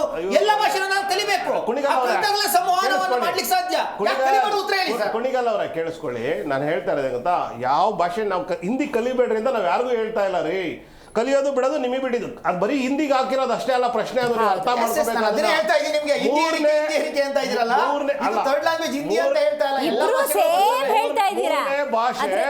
ಮೂರನೇ ಭಾಷೆ ಯಾವ್ದಾರ ಆಗಿರ್ಲಿ. ಈಗ ಉದಾಹರಣೆ ಈ ನಾರ್ತ್ ಇಂಡಿಯಾದಲ್ಲಿ ಬಂದ್ಬಿಟ್ಟು ಇಲ್ಲಿ ಕನ್ನಡ ತಗೋತಾರೆ, ಅದ್ರ ಪಾಸ್ ಆಗ್ಲೇಬೇಕಂತ ಏನಿಲ್ಲ. ಅದನ್ನೇ ಹೇಳ್ತಾ ಇರೋ ಸರ್ಕಾರ. If I am not wrong, ನಾನು ಉದ್ದೇಶ ನಾನು ಸ್ಪಷ್ಟವಾಗಿ ಏನ್ ಹೇಳ್ತೀನಿ ಮೇಡಮ್, ಇಂದಿರಾ ಗಾಂಧಿ ಅವರು ಅವಾಗ ಏನೋ ಹೇಳಿದ್ರು, ಇವಾಗ ಏನೋ ಹೇಳಿದ್ರು, ಅವಾಗ ನೆಹರು ಏನು ಹೇಳೋರು, ಇವ್ರು ಏನು ಗೊತ್ತಾ, ಇವ್ರಿಗೆ ಯಾವಾಗ ಸಮಂಜಸ ಕೊಡೋಕ್ಕಾಗಲ್ಲ ಅಂದ್ರೆ ಇಲ್ಲ ಹಿಂದೂ ತರ್ತಾರೆ, ಮುಸ್ಲಿಮ್ಸ್ ತರ್ತಾರೆ, ಕ್ರಿಶ್ಚಿಯನ್ ತರ್ತಾರೆ, ಧರ್ಮ ತರ್ತಾರೆ. ಇಲ್ಲಿ ಈಗ ಬಂದಿರೋದು ಕನ್ನಡ ಭಾಷೆ ಸಮಸ್ಯೆ. ನೀವು ಇಂದ ನೆಹರು ಇಂದಿರಾ ಗಾಂಧಿ ತಗೊಂಡು ಅವ್ರೇನು ಮಾಡೋಕ್ಕಾಗಲ್ಲ. ನೀವು ವಿರೋಧ ಮಾಡ್ಬೇಕು ಅಂತ ವಿರೋಧ ಮಾಡ್ತಾ ಇದ್ದೀರಿ, ಅದ್ರಲ್ಲಿ ಹುರುಳಿಲ್ಲ ಅಂತ ಸುಮ್ಮನೆ ಖಂಡಿತವಾಗ್ಲು ಇಲ್ಲ. ನಾನು ಭಾಷೆ ನೋಡಿ ಮೇಡಮ್ ಅವ್ರಿಗೆ ಒಂದೇ ಅಲ್ಲ ಒಂದು ವಿಷಯ ಅಲ್ಲ ದಿಲೀಪ್ ಅವರೇ, ನೀವು ಹೇಳೋದು ರವೀಶ್ ಅವ್ರಿಗೆ ಅರ್ಥ ಆಗಿದೆ, ರವೀಶ್ ಅವ್ರು ಹೇಳ್ತಿರೋದು ನಿಮಗೆ ಅರ್ಥ ಆಗಿದೆ, ನನಗೇನು ಕಾಣಿಸ್ತು ಅಂದ್ರೆ ಅಕ್ಸೆಪ್ಟ್ ಮಾಡ್ತಿಲ್ಲ ಅಷ್ಟೇ. ರವೀಶ್ ಅವ್ರು ಕಂಟಿನ್ಯೂ ಮಾಡಿ ಒಂದು ನಿಮಿಷ ಬಂದೆ. ಲಾಸ್ಟ್ ನಮಗೆ ಈ ವಾರ ಆದಾಗ ಗ್ಯಾಸ್ ಸಮಸ್ಯೆ ಆಯಿತು. ಕಾಂಗ್ರೆಸ್ ಅವರು ಬಾಯಿ ಬಡ್ಕೋತಿದ್ರು. ನಾನು ಹೇಳಿದೆ ಗ್ಯಾಸ್ ಸಮಸ್ಯೆ ಆಗಿಲ್ಲ, ಇಷ್ಟೊಂದು ಬಾಯಿ ಬಡ್ಕೊಳ್ಳೋ ಅವಶ್ಯಕತೆ ಇಲ್ಲಪ್ಪ, ನಿರ್ವಹಣೆ ನನಗೆ ಸ್ವಲ್ಪ ಸಮಸ್ಯೆ ಆಗಿದೆ, ಅದು ಇನ್ನು ಅಷ್ಟೊಂದು ಸಮಸ್ಯೆ ಆಗೋ ಅವಶ್ಯಕತೆ ಇಲ್ಲ, ನೀವು ಕೂಗಾಡ್ಬಿಡ್ರಿ. ನಾನು ಹೇಳ್ತಾ ಇರೋದೇನಾದ್ರೆ ಸೈನ್ಸು ಮ್ಯಾಥ್ಸ್ ಅಂತ ಅವತ್ತು ಹೇಳಿದೆ ನಾನು. ಇವ್ರು ಅದಲ್ಲ, ಎಲ್ಲದಕ್ಕೂ ನಾವೇನ ಹೇಳಿದ್ರೆ ಅದನ್ನ ಒಳಗಕ್ಕೂ ಅರ್ಥ ಮಾಡ್ಕೊಳ್ಳದೆ ಸುಮ್ಮನೆ ನಮ್ಮನ್ನು ಟೀಕೆ ಮಾಡ್ತಾರೆ. ಆಮ್ ಆದ್ಮಿಗೆ ಏನು ಬರುತ್ತೆ, ಕನ್ನಡಕ್ಕೂ ಆಮ್ ಆದ್ಮಿಗೆ ಏನು ಸಂಬಂಧ? ಇವಾಗ ನಾವು ಅಲ್ಲೆಲ್ಲೋ ಕೂತ್ಕೊಂಡಿದ್ವಿ, ಆಮ್ ಆದ್ಮಿ ಅವ್ರು ಬಂದರೆ ಆಗಲ್ಲ, ಕೇಜ್ರಿವಾಲ್ ಬಂದರೆ ಆಗಲ್ಲ, ಮೋದಿ ಬಂದರೆ ಆಗುತ್ತಾ, ಅಥವಾ ರಾಹುಲ್ ಗಾಂಧಿ ಅವ್ರು ಬಂದರೆ ಆಗುತ್ತಾ? ಇಲ್ಲಿ ಸರ್ಕಾರ ಯಾವ್ದು ಅಧಿಕಾರದಲ್ಲಿದೆ, ಕನ್ನಡಿಗರ ಪರವಾಗಿ ಏನು ಕಾನೂನು ಕ್ರಮ ತಗೋಬೇಕು ಅದು ತಗೊಂಡಿದೆ. ಅದ್ರ ಜೊತೆಗೆ ಕನ್ನಡ ಹೋರಾಟಗಾರರು ಸುಮಾರು ವರ್ಷಗಳಿಂದ ಇದರ ವಿರುದ್ಧವಾಗಿ ಹೋರಾಟ ಮಾಡ್ಕೊಂಡು ಅವ್ರಿಗೆ ತುಂಬ ಸರಿ ಗಮನ ಹರಿಸಿದ್ದಾರೆ, ರಿಕ್ವೆಸ್ಟ್ ಮಾಡ್ಕೊಂಡಿದ್ದಕ್ಕೆ ಇವತ್ತು ಕಾನೂನು ಆ ಕ್ರಮನ ಸರ್ಕಾರ ಅದನ್ನು ಮನ್ನಣೆಗೆ ತಗೊಬಂದು ಇಲ್ಲಪ್ಪ ಇದು ಒಳ್ಳೇದಿದೆ, ಇದು ಕನ್ನಡಿಗರ ಹಿತದೃಷ್ಟಿಯಿಂದ ನಾವು ಕನ್ನಡ ಭಾಷೆ ಮೂರನೇ ಭಾಷೆ ಯಾವುದೇ ಇರಲಿ ಅದು ಮಾನದಂಡ ಏನಿಲ್ಲ, ಪಾಸ್ ಆಗಲೇಬೇಕಂದ್ರೆ ಒಂದು ದರ್ಜೆ ಕೊಡೋಣ, ABC 3D ಆ ಥರ ಕೊಡೋಣ ಅಂತ ಹೇಳಿದ್ದಾರೆ. ಅದನ್ನು ನಾವು ಸಮರ್ಥಿಸಬೇಕು. ಬಿಟ್ಟರೆ ಕನ್ನಡಿಗರಾಗಿ ನಾವು ಅದು ಸುಮ್ಮನೆ ರಾಜಕೀಯವಾಗಿ ನಾವು ಅದನ್ನು ದುರ್ಬಳಕೆ ಮಾಡ್ಕೊಂಡು ವಿರೋಧ ಮಾಡದೆ ಹಿಂದಿ ಈಗ ವ್ಯಾಪಾರಿಕವಾಗಿ ನನ್ಗೆ ಹಿಂದಿ ನಾನು ಎಲ್ಲೋ ಹೋಗ್ತೀನಿ, ಯಾವುದೋ ರಾಜ್ಯಕ್ಕೆ ಹೋಗ್ತೀನಿ ಬರ್ತೀನಿ ಅಂತ ಹೇಳ್ತಾರೆ. ಈಗ ಬಂದ್ಬಿಟ್ಟು ನೀವು ಎಲ್ಲೂ ಹೋಗೋ ಅವಶ್ಯಕತೆ ಎಲ್ಲ ಇ-ಕಾಮರ್ಸ್ ಬಂದ್ಬಿಟ್ಟಿದೆ. ಇವ್ರಿಗೆ ಗೊತ್ತಿಲ್ಲ ಅದೇ ಡಿಜಿಟಲೈಸೇಷನ್ ಅಂತ ಹೇಳ್ತಾ ಇರೋದು. ಇ-ಕಾಮರ್ಸ್ ನೀವು ಇಲ್ಲಿ ಕುತ್ಕೊಂಡಿದ್ದ ತಕ್ಷಣ ಬಾಂಬೆನಲ್ಲಿ ಅಮೆರಿಕದಿಂದ ಆರ್ಡರ್ ಮಾಡಿ ತರಿಸ್ಕೋಬಹುದು, ಎಲ್ಲೂ ಹೋಗೋ ನೆಸಿಟಿ ಇಲ್ಲ. ಇವ್ರು ಹೇಳ್ತಾ ಇರೋದು ಇಂಗ್ಲಿಷ್. ಹೌದು, ನಿಮ್ಮ ಅಮಿತ್ ಶಾ ಅವ್ರನ್ನ ಯಾರು ಗೃಹಮಂತ್ರಿ ಅಂತ ಮಾಡಿದ್ರಲ್ಲ, ಯಾಕೆ ಫೋನ್ ಇಟ್ಕೊಂಡಿದ್ರ? ನನಗೆ ಇಂಗ್ಲಿಷ್ ಬೇಕು, ಬಿಜೆಪಿಗೆ ಬೇಕಾಗಿಲ್ಲ ಇಂಗ್ಲಿಷು, ಬೇಕು ಇಂಗ್ಲಿಷು,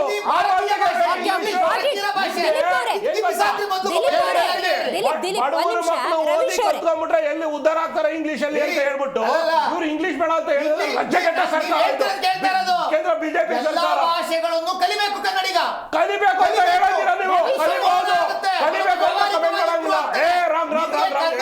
ಕಲಿಯಬೇಕು ಅಂತ ಹೇಳಕ್ಕೆ ನಿಮ್ಗೆ ಯಾವುದೇ ನೈತಿಕತೆ ಇಲ್ಲ. ಕನ್ನಡ ಭಾಷೆ ಬಿಟ್ಟು ಹಿಂದಿ ಭಾಷೆನ ಕಲಿಯಬೇಕು ಅಂತ ಹೇಳೋದು ನಿಮ್ಗೆ ನೈತಿಕತೆ ಇಲ್ಲ. ಯಾರು ಹೇಳಿದ್ದು? ಕಲಿಯಬೇಕು ಅಂತ ಹೇಳಿದ್ರು ನೋಡಿ ಎಂತ ಪಕ್ಷದಿಂದ ಹಿಂದಿ ಕಲಿಲೇಬೇಕು ಅಂತ ಹೇಳ್ತಾರೆ ಅವರು. ಯಾವ ಸಂವಿಧಾನದಲ್ಲೂ ಹೇಳಿಲ್ಲ, ಯಾವ ಇದ್ರಲ್ಲೂ ಹೇಳಿಲ್ಲ, ಯಾವ ಕೋರ್ಟಲ್ಲೂ ಹೇಳಿಲ್ಲ. ತಪ್ಪಾಗಿ ಹೇಳ್ಬಿಟ್ಟು ಬಂದ್ಬಿಟ್ಟು ಮಾಧ್ಯಮ ಕೂತ್ಕೊಂಡು ಹಿಂದಿ ಕಲಿಯಬೇಕು ಅಂತ ಹೇಳಿದ್ರೆ ಜನ ನಿಮ್ಗೆ ನಾಳೆ ದಿನಗಳಲ್ಲಿ ರೋಡಲ್ಲಿ ಹಿಡ್ಕೊಂಡು ಹೊಡಿತಾರೆ ಅಷ್ಟೇ. ನಿಮ್ಗೆ ಕನ್ನಡ 100% ಕಪಾಳ ಮೋಕ್ಷ ಮಾಡ್ತಾರೆ ಜನ ನಿಮ್ಗೆ ಕನ್ನಡಿಗರು. ಸಂವಹನವಾಗಿ ಗ್ಲೋಬಲೈಸೇಷನ್ ಅಲ್ಲಿ, ನಾನು ಟೆಕ್ನಾಲಜಿನಲ್ಲಿ, ಆಧುನಿಕತೆಯಲ್ಲಿ ಇಂಗ್ಲಿಷ್ ಮಾಡ್ತೀರಾ, ಹಿಂದಿನಲ್ಲಿ ಮಾಡ್ತೀರಾ? ಇಂಗ್ಲಿಷು ಬೇಕು, ಏನಿಲ್ಲ ಇಂಗ್ಲಿಷೇ ಬೇಕಾಗಿರೋದು. ಇಂಟರ್ನ್ಯಾಷನಲ್ ಲೆವೆಲ್ ಅಲ್ಲಿ ಇಂಗ್ಲಿಷ್ ಬೇಕಾಗಿರೋದು. ಹಿಂದಿನಲ್ಲಿ ಹೋಗ್ಬಿಟ್ಟು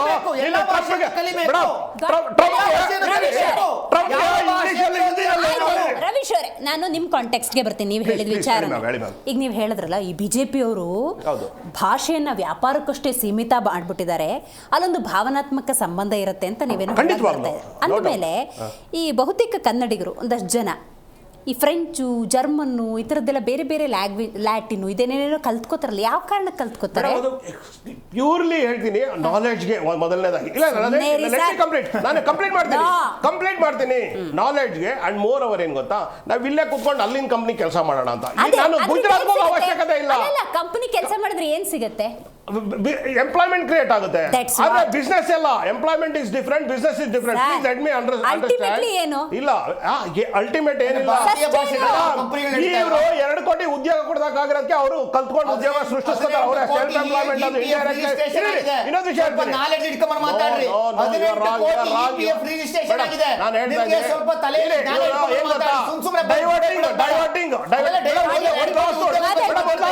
ಒಂದು ಲಾಸ್ಟ್ ಸೆಂಟೆನ್ಸ್. ಈಗ ಮೋದಿಗೆ ಸಾರಿ ಟ್ರಂಪ್ಗೆ ಹಿಂದಿನ ಲೆಟರ್ ಬರೆಯಪ್ಪ ನೀನು, ಹಂಗಾರೆ ಅರ್ಥ ಮಾಡ್ಕೊಂಡು ಉತ್ತರ ಕೊಡ್ತಾನೆ ನೋಡೋಣ. ಬರೆಯೋರು ಬಿಡಿ translate ಮಾಡ್ಕೊತ ಕನ್ನಡದಲ್ಲಿ ಬರೀರಿ. ಮಾತಾಡ್ತೀನಿ. ಟ್ರಂಪ್ಗೆ ಕನ್ನಡದಲ್ಲಿ ಬರೆಯೋಣ. ಟ್ರಂಪ್ಗೆ ಕನ್ನಡದಲ್ಲಿ ಬರೆಯೋಣ. ಇದೀಗ ನಮ್ಮ ಕಾರ್ಯಕ್ರಮದಲ್ಲಿ ಕಾಂಗ್ರೆಸ್ ವಕ್ತಾರರಾಗಿರುವಂತಹ ಪುಷ್ಪಾ ಮಂಜುನಾಥ್ ರೆಡ್ಡಿ ಅವರಿದ್ದಾರೆ. ನಮಸ್ಕಾರ. ನಿಮ್ಮ ಜೊತೆ ನಾನು ಡೀಟೇಲ್ ಆಗಿ ಮಾತಾಡ್ತೀನಿ. ಹೌದು, ರಾಜ್ಯ ಸರ್ಕಾರ ಒಂದು ಮಹತ್ವವಾದಂಥ ನಿರ್ಧಾರವನ್ನು ತೆಗೆದುಕೊಂಡಿದೆ. ಕನ್ನಡಿಗರು, ಕನ್ನಡದ ಅಭಿಮಾನಿಗಳು, ಕನ್ನಡ ಪರ ಸಂಘಟನೆಗಳು ಇದನ್ನು ಸ್ವಾಗತಿಸಿದ್ದಾವೆ.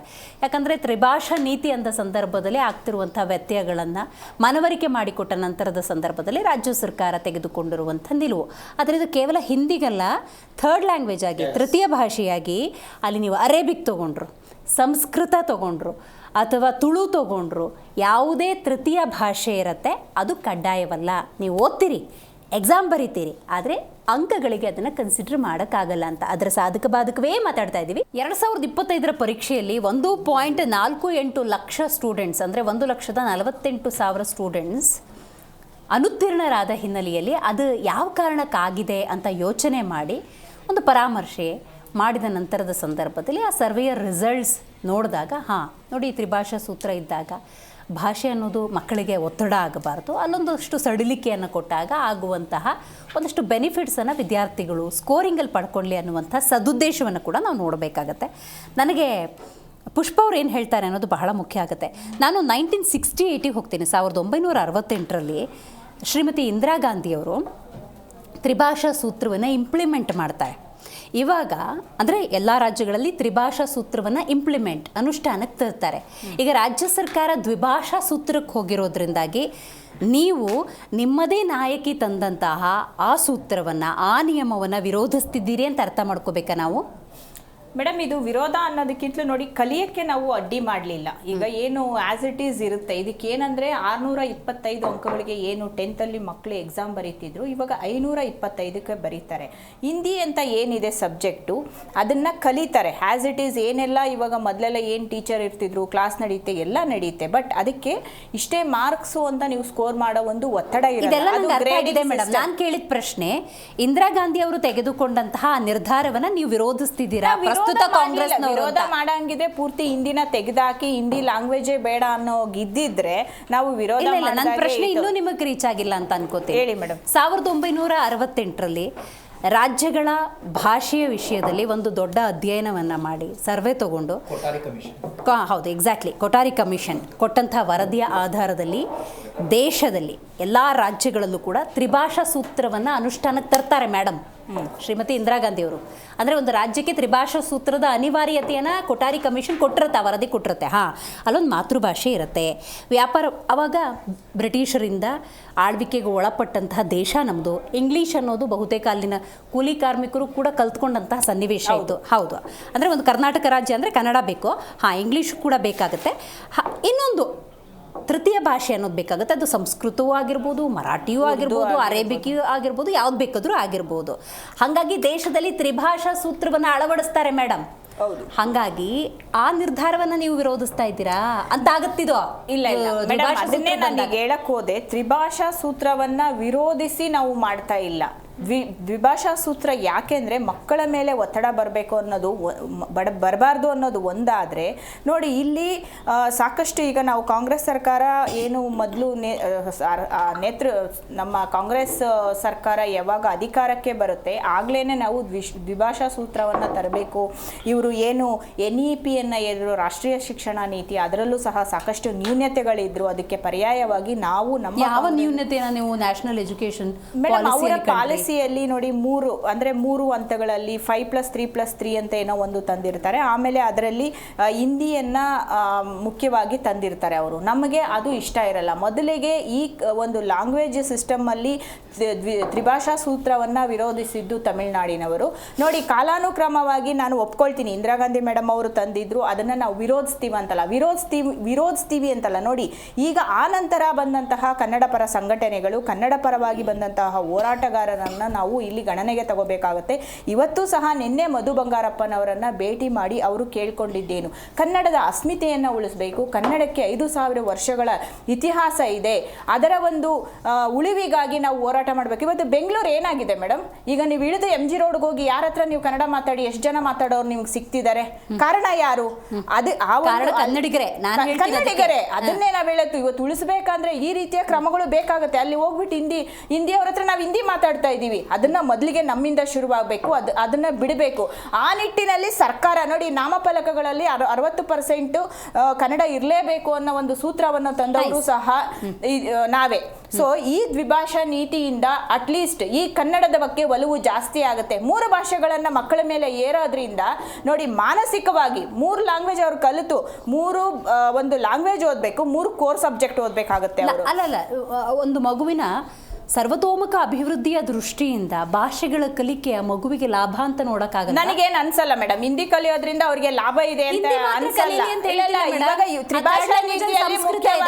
ಥರ್ಡ್ ಲ್ಯಾಂಗ್ವೇಜ್ ಅಲ್ಲಿ ಮರಾಠಿ ಇದೆ, ಆ ಥರ್ಡ್ ಲ್ಯಾಂಗ್ವೇಜ್ ಅಲ್ಲಿ ಕಲಿಯಕ್ಕೆ ಅಡ್ಡಿಪಡಿಸ್ಲಿಲ್ಲ. ಇಲ್ಲಿ ಕಲಿಯಕ್ಕೆ ಯಾವುದೇ, ಇವಾಗ ನಮ್ಮ ರಾಜ್ಯ ಸರ್ಕಾರ ಏನು ಮಧು ಬಂಗಾರಪ್ಪ ಅವ್ರು ಹೇಳಿದ್ದಾರೆ, ಕಲಿಯಕ್ಕೆ ಅಡ್ಡಿಪಡಿಸ್ಲಿಲ್ಲ. ನಾವು ಏನಂದ್ರೆ 10th ಎಕ್ಸಾಮ್ ಬರೆದು ನಿನಗೆ ಒತ್ತಡ 3 ಲ್ಯಾಂಗ್ವೇಜ್ ನ ಕರೆದು, ನಾನು ಈ ಮೊದಲು ಹೇಳಿದ್ದೀನಿ, ವ್ಯಾಕರಣ ಕಲಿತು ಬರೆಯೋದು ಅಷ್ಟು ಈಸಿ ಇರಲ್ಲ. ಕನ್ನಡ ವ್ಯಾಕರಣ ಇರ್ಬೋದು, ಇಂಗ್ಲಿಷ್ ವ್ಯಾಕರಣ ಇರ್ಬೋದು, ಅಥವಾ ಹಿಂದಿ ವ್ಯಾಕರಣ ಇರ್ಬೋದು, 3ರಲ್ಲೂ ವ್ಯಾಕರಣ ಗ್ರಾಮರ್ ಅಂತ ಏನಿರುತ್ತೆ ತುಂಬಾ ಕಷ್ಟ ಇರುತ್ತೆ ಮಕ್ಕಳಿಗೆ ಆ ಲ್ಯಾಂಗ್ವೇಜ್ ನ ಓದಿ ಬರೆಯೋದು. ಸೊ 3 ಓದೋದು, 3 ಲ್ಯಾಂಗ್ವೇಜ್ ನ ಕರೆದು 10th ಅಲ್ಲಿ ಎಕ್ಸಾಮ್ ಬರೆಯೋದು ಬಾರಿ ಕಷ್ಟ ಆಗುತ್ತೆ. ಸಬ್ಜೆಕ್ಟ್ ಅಲ್ಲಿ ತರೋ ಆಗಿದ್ದಾನೆ ಅಂದ್ರೆ ಯಾವ ಮಾನದಂಡದಲ್ಲಿ ಮೇಡಮ್ ಸಬ್ಜೆಕ್ಟ್ ಅಲ್ಲಿ ಅಂದ್ರೆ ನೋಡಿ, ಇವತ್ತು 10th ಎಕ್ಸಾಮ್ ಬಂತಂದ್ರೆ ಮಕ್ಕಳು ಮಾನಸಿಕವಾಗಿ ಎಷ್ಟು ಕುಗ್ಗಿರ್ತಾರೆ ಮೇಡಮ್. ಹಿಂದಿಗೆ ಒಂದು ಟ್ಯೂಷನ್ ಹುಡುಕ್ಬೇಕು, ಕನ್ನಡಕ್ಕೆ ಒಂದು ಟ್ಯೂಷನ್ ಹುಡುಕ್ಬೇಕು. ಎಷ್ಟು ಜನ ಪೇರೆಂಟ್ಸ್ಗೆ ಬರುತ್ತೆ ಹೇಳ್ಕೊಡಕ್ಕೆ ಮಕ್ಕಳಿಗೆ? ಅಥವಾ ಸ್ಕೂಲಲ್ಲೇ ಓದಿದಾಗ ಇವಾಗ ಯಾಕೆ ಇವಾಗ CBSE ಸ್ಕೂಲ್ಗಳಲ್ಲಿ ಇಲ್ಲ, ICSE ಸ್ಕೂಲ್ಗಳಲ್ಲಿ ಇಲ್ಲ, ಮಧ್ಯಮ ವರ್ಗ ಮತ್ತೆ ಇವಾಗ ಯಾರು ಗೌರ್ಮೆಂಟ್ ಸ್ಕೂಲಲ್ಲಿ ಓದ್ತಾರೆ, ಯಾಕೆ ಆ ಮಕ್ಕಳಿಗೆ ಈ ಒಂದು ಒತ್ತಡ? ಯಾವ ICSE ಬೋರ್ಡ್ ಅಲ್ಲಿ ಈ ಒಂದು ಹಿಂದಿ ಕ್ರಮ ಬರೀತಾ ಇದ್ದಾರೆ ಮೇಡಮ್? ಈ ಒಂದು ಹಿಂದಿ ಎಕ್ಸಾಮ್ ಬರೀತಿಲ್ಲ. ಎಲ್ಲದಕ್ಕೂ ಈ ಒಂದು ಸರ್ಕಾರಿ ಶಾಲೆಗಳಲ್ಲಿ ಓದೋ ಮಕ್ಕಳಿಗೆ ಇದು ಒತ್ತಡ ಆಗ್ತಿದೆ. ಯಾಕಂದ್ರೆ ಅಲ್ಲಿ ಓದೋ ಮಕ್ಕಳಿಗೆ ಸಾಕಷ್ಟು ಮನೆಗಳಲ್ಲೂ ಸಹ ತೊಂದರೆಗಳಿರುತ್ತೆ, ಅದನ್ನೆಲ್ಲ ಓವರ್ಕಮ್ ಆಗಿ ಇಲ್ಲಿ ಎಕ್ಸಾಮ್ ಬರೆಯಕ್ಕೆ ಬಂದಿರ್ತಾರ ಮಕ್ಕಳು. ಸೊ ಅದರಿಂದ ಅದು ಅದಲ್ದೇನೆ ನಮಗೆ ನಮ್ಮ ವೈಯಕ್ತಿಕವಾಗೂ ಸಹ ನಾವು ಹಿಂದಿ ನಮಗೆ ಇಷ್ಟ ಇಲ್ಲ ಮೇಡಮ್. ಇಷ್ಟ ಇಲ್ಲ ಅಂದ್ರೆ ಅದಕ್ಕೆ ಅಷ್ಟು ಮಾನ್ಯತೆ ಕೊಡುವ ಅವಶ್ಯಕತೆ ಇಲ್ಲ. ಗೊತ್ತಾಯ್ತು. ಹಿಂದಿ ಕನ್ನಡವೇ ಮುಖ್ಯ. ಆಯ್ತಾಯ್ತು. ಹಿಂದಿ ಹೇರಿಕೆಗೆ ಕಡಿವಾಣ ಹಾಕುವುದಕ್ಕೆ ದ್ವಿಭಾಷಾ ಸೂತ್ರಕ್ಕೆ ನೀವು ಬಂದಿದ್ದೀರಿ. ಹಂಗಾರೆ ಕಡಿವಾಣ ಅನ್ನೋದಕ್ಕಿಂತಲೂ ಅವಶ್ಯಕತೆ ಇಲ್ಲ ನಮಗೆ, ಕನ್ನಡಿಗರಿಗೆ ಅವಶ್ಯಕತೆ ಇಲ್ಲ. ಹಿಂದಿ ಅವಶ್ಯಕತೆ ಇಲ್ಲ ಅಂತ ಈಗ ರಾಜ್ಯ ಸರ್ಕಾರ ಪ್ರೂವ್ ಮಾಡಕ್ ಹೊರಟಿದೆ. ಅವ್ರು ಪ್ರೂವ್ ಮಾಡಿ, ನಾವೇನು ಪ್ರೂವ್ ಮಾಡಕ್ ಹೊರಟಿಲ್ಲ. ಇದು ನನ್ನ ವೈಯಕ್ತಿಕ ಹೇಳಿಕೆ. ರಾಜ್ಯ ಸರ್ಕಾರ ಕಲೀರಿ ಅಂತಾನೆ ಹೇಳ್ತಿದೆ. ಕಲಿಕೆಗೆ ಅಡ್ಡಿ ಇಲ್ಲ. ಅದರಿಂದ ನೀವು 100 ಮಾರ್ಕ್ಸ್ ತಗೊಂಡು ಅದ್ರಲ್ಲಿ ಅಂಕ ಗಳಿಸಬೇಕು ಅನ್ನೋ ಒಂದು ಇದು ಬೇಡ ನಮಗೆ. ಕನ್ನಡವೇ ಮುಖ್ಯ, ಕನ್ನಡವೇ ಸಾಕು ನಮಗೆ ಅಂಕಗಳು ಗಳಿಸಕ್ಕೆ. ಓಕೆ, NEP ಬಗ್ಗೆನೂ ಹೇಳಬೇಕು. ಅಲ್ಲಿ ಹಿಂದಿ ಹೇರಿಕೆ ಅನ್ನೋದು ಇತ್ತಾ ಇಲ್ವಂತ? ಯಾಕೆಂದ್ರೆ NEP ಅಲ್ಲಿ ಹಿಂದಿ ಹೇರಿಕೆ ಅನ್ನೋದಿತ್ತು ಅಂತ ಹೇಳಿದ್ರು. ನೋ ಮೇಡಮ್, ನೋಡಿ, NEP ನಲ್ಲಿ ನ್ಯಾಷನಲ್ ಎಜುಕೇಶನ್ ಪಾಲಿಸಿನಲ್ಲಿ 5+3+3+4 10+2 ಬದಲಿಗೆ ಇದನ್ನ ಮಾಡ್ಕೋತಾ ಬರುತ್ತೆ. ಯಾಕೆಂತಂದ್ರೆ ಆಯಾ ಸಮಯಕ್ಕೆ ತಕ್ಕಂತೆ ಆಯಾ ವಿದ್ಯಾರ್ಥಿಗಳ 5+3+3+4 3ನೇ ವರ್ಷಕ್ಕೆ ಸ್ಟಾರ್ಟ್ ಆಗುತ್ತೆ. ಅದನ್ನೇ ನಾನು ಹೇಳ್ತಾ ಇರ್ತಕ್ಕಂಥದ್ದು, ಕೇಳಿಸ್ಕೊಳ್ಳಿ ಒಂದು ನಿಮಿಷ. ಇವ್ಯಾಲ್ಯೂಷನ್ ಆಗಬೇಕು. ಇಲ್ಲಿ ಹಿಂದಿ ಹೇರಿಕೆ ಅಂತಕ್ಕಂಥದ್ದಿಲ್ಲ. NEP ನಲ್ಲೂ ಸಹ ಆಪ್ಷನ್, ಅಲ್ಲೂ ಏನ್ ಹೇಳಿದರೆ ನಿಮ್ಮ ಮಾತೃಭಾಷೆಗೆ ಮೊದಲ ಆದ್ಯತೆ. ನಿಮಗೆ ಆಪ್ಷನಲ್ ಬೇಕು ಅಂತಂದ್ರೆ ನೀವು 3ನೇ ಭಾಷೆ ಯಾವ್ದಾದ್ರು ತೆಗೆದುಕೋಬಹುದು. ನೀವು ಹಿಂದಿನ ತೆಗೆದುಕೊಳ್ಳಿ, ಫ್ರೆಂಚ್ ತೆಗೆದುಕೊಳ್ಳಿ, ಜಾಪನೀಸ್ ತೆಗೆದುಕೊಳ್ಳಿ, ಇಂಗ್ಲಿಷ್ ತೆಗೆದುಕೊಳ್ಳಿ, ಇಂಗ್ಲಿಷ್ ಸೆಕೆಂಡ್ ಲ್ಯಾಂಗ್ವೇಜ್ ಇದ್ರೆ ಬೇಕಾದ್ರೆ ನೀವು ತಮಿಳ್ ತೆಗೆದುಕೊಳ್ಳಿ, ಯಾವ್ದಾದ್ರು ತೆಗೆದುಕೊಳ್ಳಿ. ಸೊ ಇದು NEP ನಲ್ಲಿ ಇರ್ತಕ್ಕಂಥದ್ದು. ನಾವು ಸುಮ್ಮನೆ ದಯಮಾಡಿ ಜನಗಳ ದಾರಿ ತಪ್ಪಿಸೋದು ಬೇಡ. ಮತ್ತೆ ಕೇಳಿಸ್ಕೊಳ್ಳಿ, ಆಮೇಲೆ ನೀವು ಉತ್ತರ ಕೊಡಿ ದಯಮಾಡಿ. ಮೇಡಮ್, ನಿಮಗೆ ರಿಯಲೈಸ್ ಆಗಿರೋದೇ ಈಗ ಇಷ್ಟು ವರ್ಷ ಅನ್ಸೈಂಟಿಫಿಕ್ ಅಂತ ಹೇಳ್ತೀನಿ ನಾನು. ಯಾವುದೇ ಒಂದು ತೀರ್ಮಾನವನ್ನ ರಾಜ್ಯ ಸರ್ಕಾರ ತೆಗೆದುಕೋಬೇಕಾದ್ರೆ ಅದನ್ನ ಸದನದಲ್ಲಿ ಚರ್ಚೆ ಮಾಡಬೇಕು, ವಿರೋಧ ಪಕ್ಷಗಳ ಮುಂದೆ ಇಡಬೇಕು, ಅದರ ಆಯವ್ಯಯಗಳನ್ನ ಚರ್ಚೆ ಮಾಡಬೇಕು.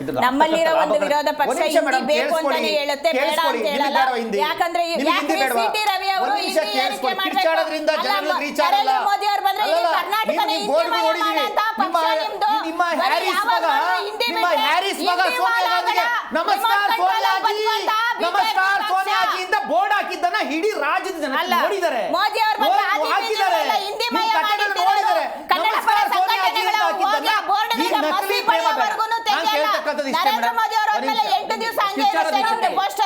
ಕಿಚ್ಚಾಡೋದ್ರಿಂದ ಜನಗಳು ರೀಚ್ ಆಗಲ್ಲ. ಎಷ್ಟು ಸಲ ಬೋರ್ಡ್ ಹಾಕಿದ್ದಾರೆ ಮೇಡಮ್ ನರೇಂದ್ರ ಮೋದಿ ಅವರು ಬೆಂಗಳೂರಿಗೆ ರೋಡ್ ಶೋಗಳಿಗೆ ಬಂದಾಗ ಎಷ್ಟು ಸಲ ಕನ್ನಡ ಬೋರ್ಡ್ ಹಾಕಿದ್ದಾರೆ ಕೇಳಿ.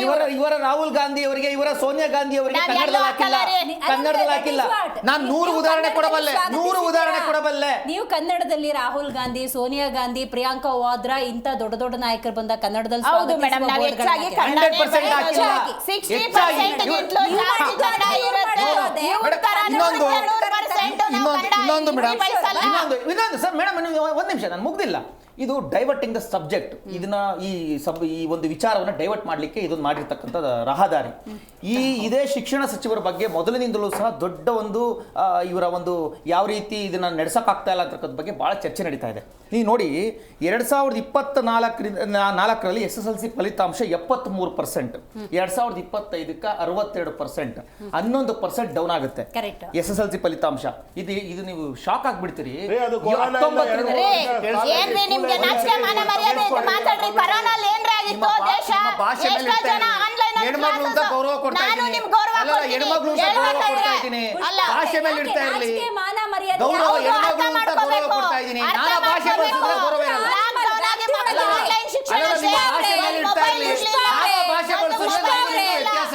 ಸೇಮ್ ಅದೇ ವಾಪಸ್ ಬಂದ್ರೆ ತಗೊಳ್ತೀರಾ?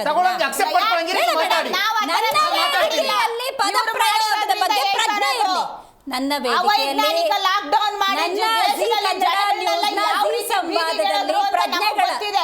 ಪದಗಳ ಬಗ್ಗೆ ಪ್ರಜ್ಞೆ ಇರಲಿ ಮೇಡಮ್.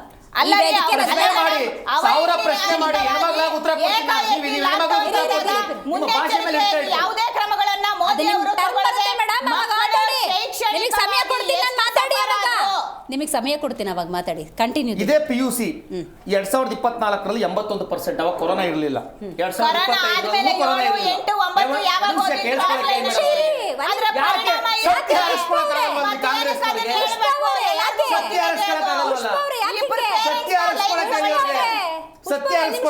ಸಮಯ ಕೊಡ್ತೀನಿ ನಾನು.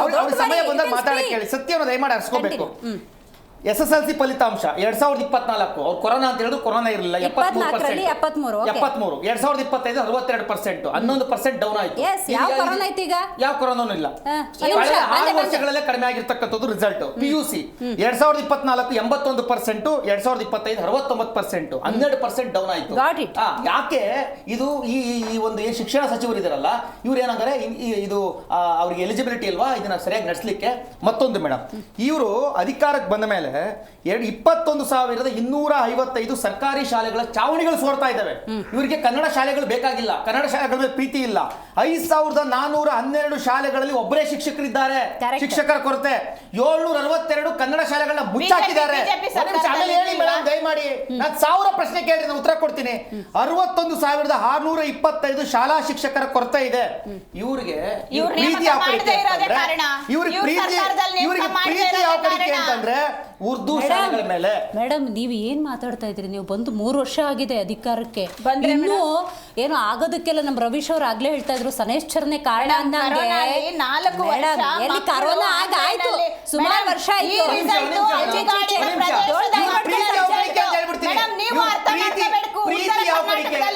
ಉತ್ತರ ಕರ್ನಾಟಕದಲ್ಲಿ ಎಷ್ಟೋ ಮಕ್ಕಳಿಗೆ ಮೊಬೈಲ್ ಆಗಲಿ, ಟ್ಯಾಬ್ ಆಗಲಿ, ಆನ್ಲೈನ್ ಕ್ಲಾಸ್ಗಳಿಗೆ ಇರಲಿಲ್ಲ. ಎಷ್ಟೋ ಮಕ್ಕಳು ಆನ್ಲೈನ್ ಕ್ಲಾಸ್ಗೆ ಜಾಯಿನ್ ಆಗಲಿಲ್ಲ. ಮಾತಾಡ್ತಾನೆ ಇಲ್ಲ. ಕೊರೋನಾ ವಿಚಾರ ಮಾತಾಡ್ತಾ ಇಲ್ಲ. 24, 25 ಕೊರೋನಾ 22 ಹೊರಟೋಯ್ತು. 22 ಹೊರಟೋಯ್ತು. 24, 25 ಕ್ಲಾಸ್ ನಡೆದಿದೆ.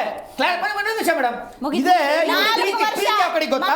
2025-26ರಲ್ಲಿ ಉರ್ದು ಶಾಲೆಗಳಿಗೆ 400 ಕೋಟಿ ಕೊಡ್ತಾರೆ ಮೇಡಮ್. 25-26 ಬಜೆಟ್ 2026-27ರಲ್ಲಿ 100 ಉರ್ದು ಶಾಲೆಗಳಿಗೆ 400 ಕೋಟಿ ಮತ್ತೆ ಕೊಟ್ಟರು. ಈಗ ಮೌಲಾನಾ ಅಬ್ದುಲ್ ಕಲಾಂ ಆಜಾದ್ ಶಾಲೆಗೆ 600 ಕೋಟಿ ಕೊಟ್ಟವ್ರೆ. ಕನ್ನಡ ಶಾಲೆ ಚಾವಣಿ ಸೋರ್ತಾ ಇದ್ದಾರೆ. ಸಂಬಳ ಕೊಡಕ್ಕೆ ಇವ್ರ ಯೋಗ್ಯತೆ ಇಲ್ಲ, ಶೂ ಕೊಡಕ್ಕೆ ಯೋಗ್ಯತೆ ಇಲ್ಲ, ಮೊಟ್ಟೆ ಕೊಡಕ್ಕೆ ಯೋಗ್ಯತೆ ಇಲ್ಲ, ಪಠ್ಯ ಪುಸ್ತಕ ಕೊಡಕ್ಕೆ ಯೋಗ್ಯತೆ ಇಲ್ಲ. ಉರ್ದು ಶಾಲೆಗಳಿಗೆ ಹಣ ಇದೆ. This is Karnataka. This is state Karnataka. ನಾಚಿಕೆ ಆಗ್ಬೇಕು ಇವ್ರಿಗೆ. ಕನ್ನಡ ಶಾಲೆ ಉಳಿಸ್ರಿ ಅಂತಂದ್ರೆ ಉರ್ದು ಶಾಲೆಗಳಿಗೆ ದುಡ್ಡು ಕೊಡ್ತಾ ಇದ್ದಾರೆ.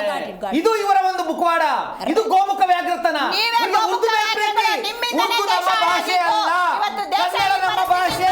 ಉರ್ದು ನಮಗೆ ಬೇಕಾಗಿಲ್ಲ. ಕನ್ನಡ ಶಾಲೆ ಉಳಿಸಿ. ಉರ್ದು ಶಾಲೆ ತಲೆ ಮೇಲೆ ಮೆರಿಬೇಡಿ ಕಾಂಗ್ರೆಸ್ಸಿಗರೇ.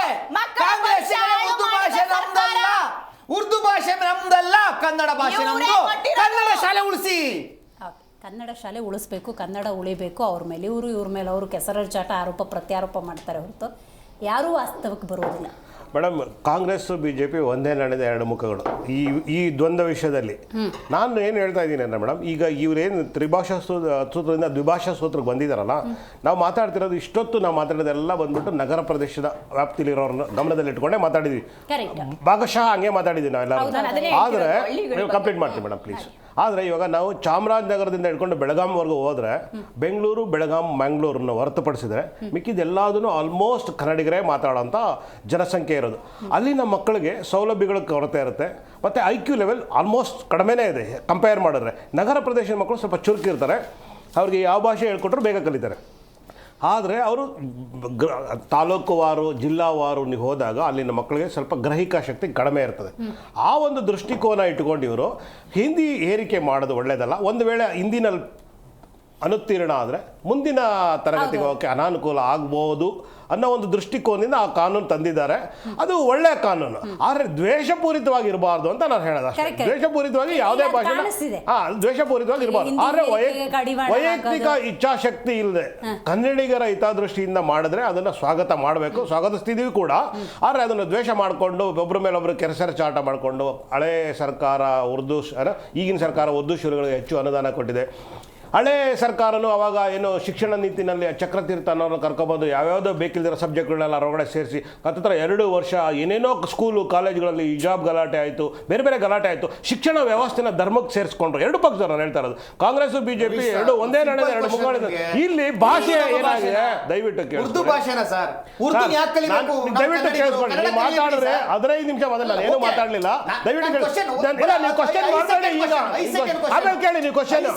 ಇಲ್ಲ, ನಿಮ್ಮ ಕರ್ನಾಟಕದಲ್ಲಿ ಉರ್ದು ಯಾರು ಕಲಿಬೇಕು? ಕರ್ನಾಟಕದಲ್ಲಿ ಕನ್ನಡಿಗರೇ ಸಾರ್ವಭೌಮ. ಹೌದು, ಈಗ ಹೇಳಿದ್ರಲ್ಲ ಕರೆಕ್ಟ್ ಅಲ್ವಾ? ಕರೆಕ್ಟ್ ಮೇಡಮ್, ನಾನು ಅವ್ರ ಮಾತನ್ನ ಇಲ್ಲ, ನಾನು ಹೇಳ್ತಾ ಇದ್ದೀನಿ ಮೇಡಮ್, ಅವ್ರು ಹೇಳಿದ್ರಲ್ಲ ಉರ್ದುಕ್ಕೆ ಯಾಕೆ ಕಲಿಬೇಕು ಅಂತ. ನೀವು ಕಲಿಬೇಡ್ರಿ, ಬೇಕಾಗಿರೋ ಇಂಗ್ಲಿಷ್ ಬೇಕಾದನು, ಜಾಪನೀಸ್ ಬೇಕಾದನು, ಫ್ರೆಂಚ್ ಬೇಕಾದನು ದಿಲೀಪ್ ಅವರೇ ದಯವಿಟ್ಟು ಅರ್ಥ ಮಾಡ್ಕೊಳ್ಳಿ. ನಾನು ಹೇಳ್ತಾ ಇರೋದು ಮಾನದಂಡ ನಂಗೆ ಗೊತ್ತಾಗ್ಲಿಲ್ಲ. ಈಗ ನೋಡಿ, ಐ ಕಂಪ್ಲೀಟ್ಲಿ ಅಗ್ರಿ, ನಾವು ಇದನ್ನು ಸ್ವಾಗತಿಸೋಣ. ಆದರೆ ಈಗ ಯಾವುದೋ ಒಂದು ಮ್ಯಾಥ್ಸು, ಸೋಷಿಯಲು, ಸೈನ್ಸು, ಇಂಗ್ಲೀಷು, ಒಂದು ಮಗು ಅದರಲ್ಲಿ ಬಹಳ ಚೆನ್ನಾಗಿ ಓದಿದೆ ಇಲ್ವಾ ಅನ್ನೋದಕ್ಕೆ ಮಾನದಂಡವೇ ಪರೀಕ್ಷೆ.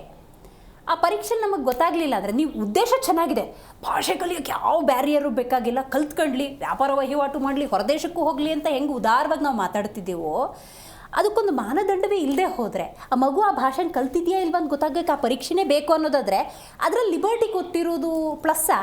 100% ಪ್ಲಸ್. ನಾನು ಯಾಕೆ ಅಂತ ಹೇಳ್ತೀನಿ, ನಿಮಗೆ ವಿಜ್ಞಾನ, ಗಣಿತ, ಸಮಾಜಶಾಸ್ತ್ರ ಇದೆಲ್ಲದೂ ಜೀವನಕ್ಕೆ ಅಳವಡಿಸುತ್ತೆ. ಭಾಷೆ ನೀವು ಯಾವ ಬೇಕಾದ್ರೂ ಕಲಿಬೋದು, ಭಾಷೆಗೆ ಏನು ಸಮಸ್ಯೆ ಇಲ್ಲ. ಇಲ್ಲ, seriously, syllabus is different, language is different, completely different. ಅದಕ್ಕೆ ಭಾಳ ವ್ಯತ್ಯಾಸ ಇದೆ. ನಾವು ಏನು ಹೇಳ್ತಾ ಇದ್ದೀವಿ, ಕನ್ನಡ, ಇಂಗ್ಲೀಷ್ ಬಹಳ ಅವಶ್ಯಕ. ಕನ್ನಡ ನನ್ನ ಸ್ವಂತ ಮಾತೃಭಾಷೆ, ಇಂಗ್ಲೀಷು ಇಂಟರ್ನ್ಯಾಷನಲ್ ಲ್ಯಾಂಗ್ವೇಜ್. ಆಲ್ಮೋಸ್ಟ್ ಎಲ್ಲ ರಾಷ್ಟ್ರದವರು ಮಾತಾಡ್ತಾರೆ, ಗೊತ್ತಿಲ್ಲ ಅನ್ನೋರು ಕಲ್ತ್ಕೊಂಡು ಮಾತಾಡ್ತಾರೆ, ಬೇಕೇ ಬೇಕು ಇಂಗ್ಲೀಷು.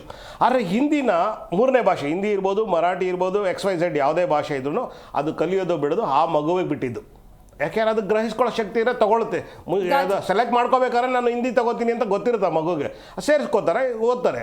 ಆದರೆ ನಾನಿವ್ರು ಹೇಳಿರಲ್ಲ, ಉರ್ದುನ ಯಾಕೆ ಓದಬೇಕು, ಯಾಕೆ ಓದಬಾರ್ದು ಅಂತ.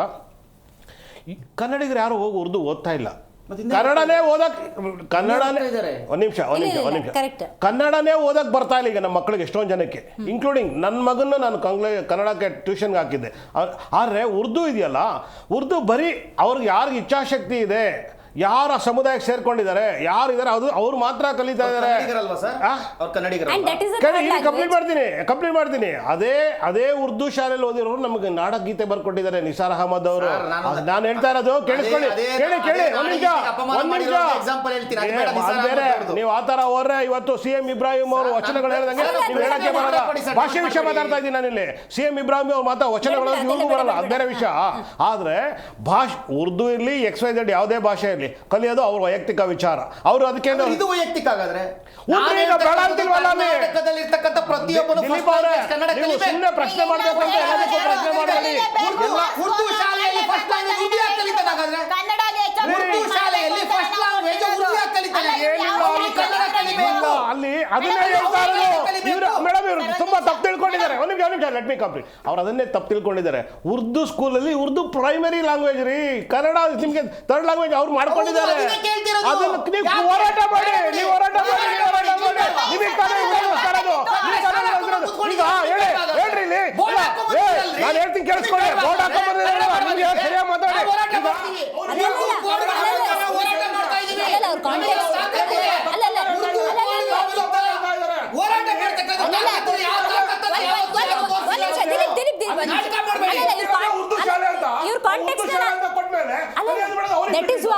ಅಂದ್ರೆ ಕಾಂಗ್ರೆಸ್ನ ಆಡಳಿತದಲ್ಲಿ ಉರ್ದು ಶಾಲೆ ಬೇಕಾದಷ್ಟು ಅನುದಾನವನ್ನು ಕೊಡ್ತಾರೆ, ಬೇಕಾದಷ್ಟು ಬೆಳೆಸುವಂತ ಪ್ರಯತ್ನಗಳಾಗ್ತವೆ. ಆದ್ರೆ ಕನ್ನಡ ಶಾಲೆಗಳಿಗೆ ಯಾಕೆ ಪ್ರಾಮುಖ್ಯತೆ ಕೊಡ್ತಿಲ್ಲ ಅನ್ನೋ ಕಾಂಟೆಕ್ಸ್ಟ್. ಆ ಕಾಂಟೆಕ್ಸ್ಟ್ ಹೇಳ್ತೀನಿ ನಾನು. ಅತಿ ಹೆಚ್ಚು ಬಜೆಟ್ ಕೊಡ್ತಾ ಇರೋದೇ ಕನ್ನಡ ಶಾಲೆಗಳು, ಟೀಚರ್ಗಳಿಗೆ ದುಡ್ಡು ಹೋಗ್ತಾ ಇರೋದು ಇವತ್ತು ನಿಮಗೆ.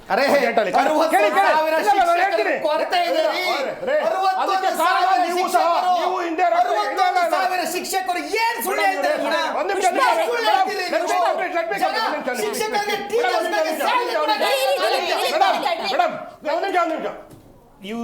ಈ ಕಾಂಗ್ರೆಸ್ ಸರ್ಕಾರ ಬರೋಕ್ಕಿಂತ ಮುಂಚೆ ಬಿಜೆಪಿ ಸರ್ಕಾರನೇ ಇತ್ತಲ್ವಾ? ಇಲ್ಲಿ ಇರೋರ್ನೆಲ್ಲ ಎಳ್ಕೊಂಡೋಗಿ ಸರ್ಕಾರ ಮಾಡ್ಬಿಟ್ಟು ಅಧಿಕಾರ ಮಾಡೋರು. ಅವಾಗ ಏನು ಕತ್ತೆ ಕಾಯ್ತಾ ಇದ್ರ ಕೆಲಸ ಸೇರ್ಸಕ್ಕೆ? ಅವಾಗ ಕಡ್ಲೆ ಬೀಜ ತಿಂತಾ ಇದ್ರ, ಅಲ್ಲೇ ಕಡುಬು ತಿಂತಾ ಇದ್ರ, ಅಲ್ಲೇ ಕಡುಬು. ಮೇಡಮ್ ಇವರು ಅಲ್ಲೂ ಅಟ್ಲೀಸ್ಟ್ ಈಗ ಅಪಾಯಿಂಟ್ಮೆಂಟ್ ಬಿಜೆಪಿ ಅವರು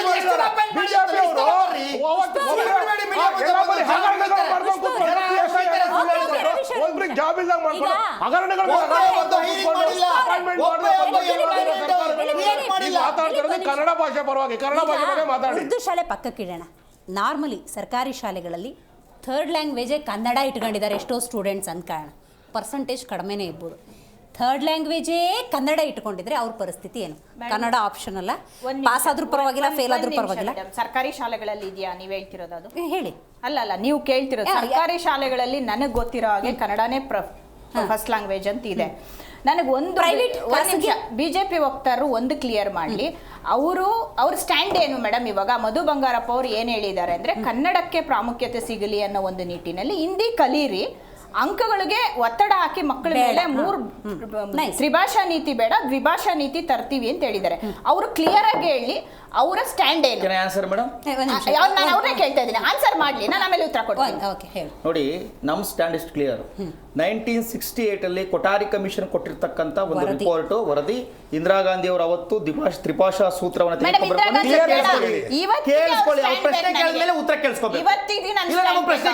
ಉತ್ತರ ಹೇಳ್ತಾ ಇಲ್ಲ, ಕಥೆ ಹೇಳ್ತಾ ಇದ್ದೀರಾ.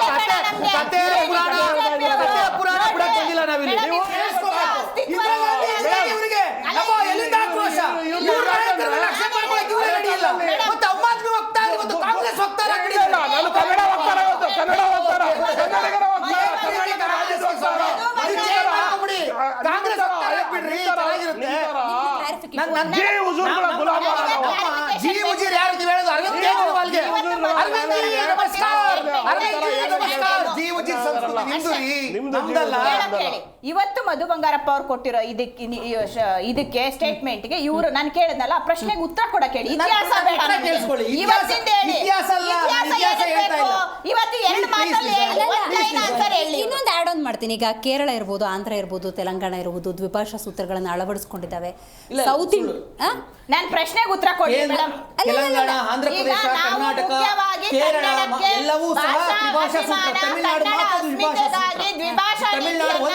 ಕರ್ನಾಟಕ ಕಾಂಗ್ರೆಸ್ ಸರ್ಕಾರ ತರ್ತಿದೆ.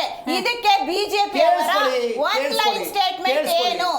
ಸ್ಟ್ಯಾಂಡ್ ಏನು? ನನ್ನ ಸ್ಟೇಟ್ಮೆಂಟ್ ಕೇಳಿಸ್ಕೊಳ್ಳಿ. ಇವರು ತ್ರಿಭಾಷಾ ಸೂತ್ರವನ್ನ ಇದೇ ಕಾಂಗ್ರೆಸ್ ಇಂಟ್ರೊಡ್ಯೂಸ್ ಮಾಡಿರ್ತಕ್ಕಂಥದ್ದು, ಕೊಠಾರಿ ಕಮಿಷನ್ ಇಂಟ್ರೊಡ್ಯೂಸ್ ಮಾಡಿದಂತಹ ತ್ರಿಭಾಷಾ ಸೂತ್ರವನ್ನು ಉತ್ತರ ಇಲ್ಲ. ಯಾಕಂದ್ರೆ ಅವರು ಅದಕ್ಕೆ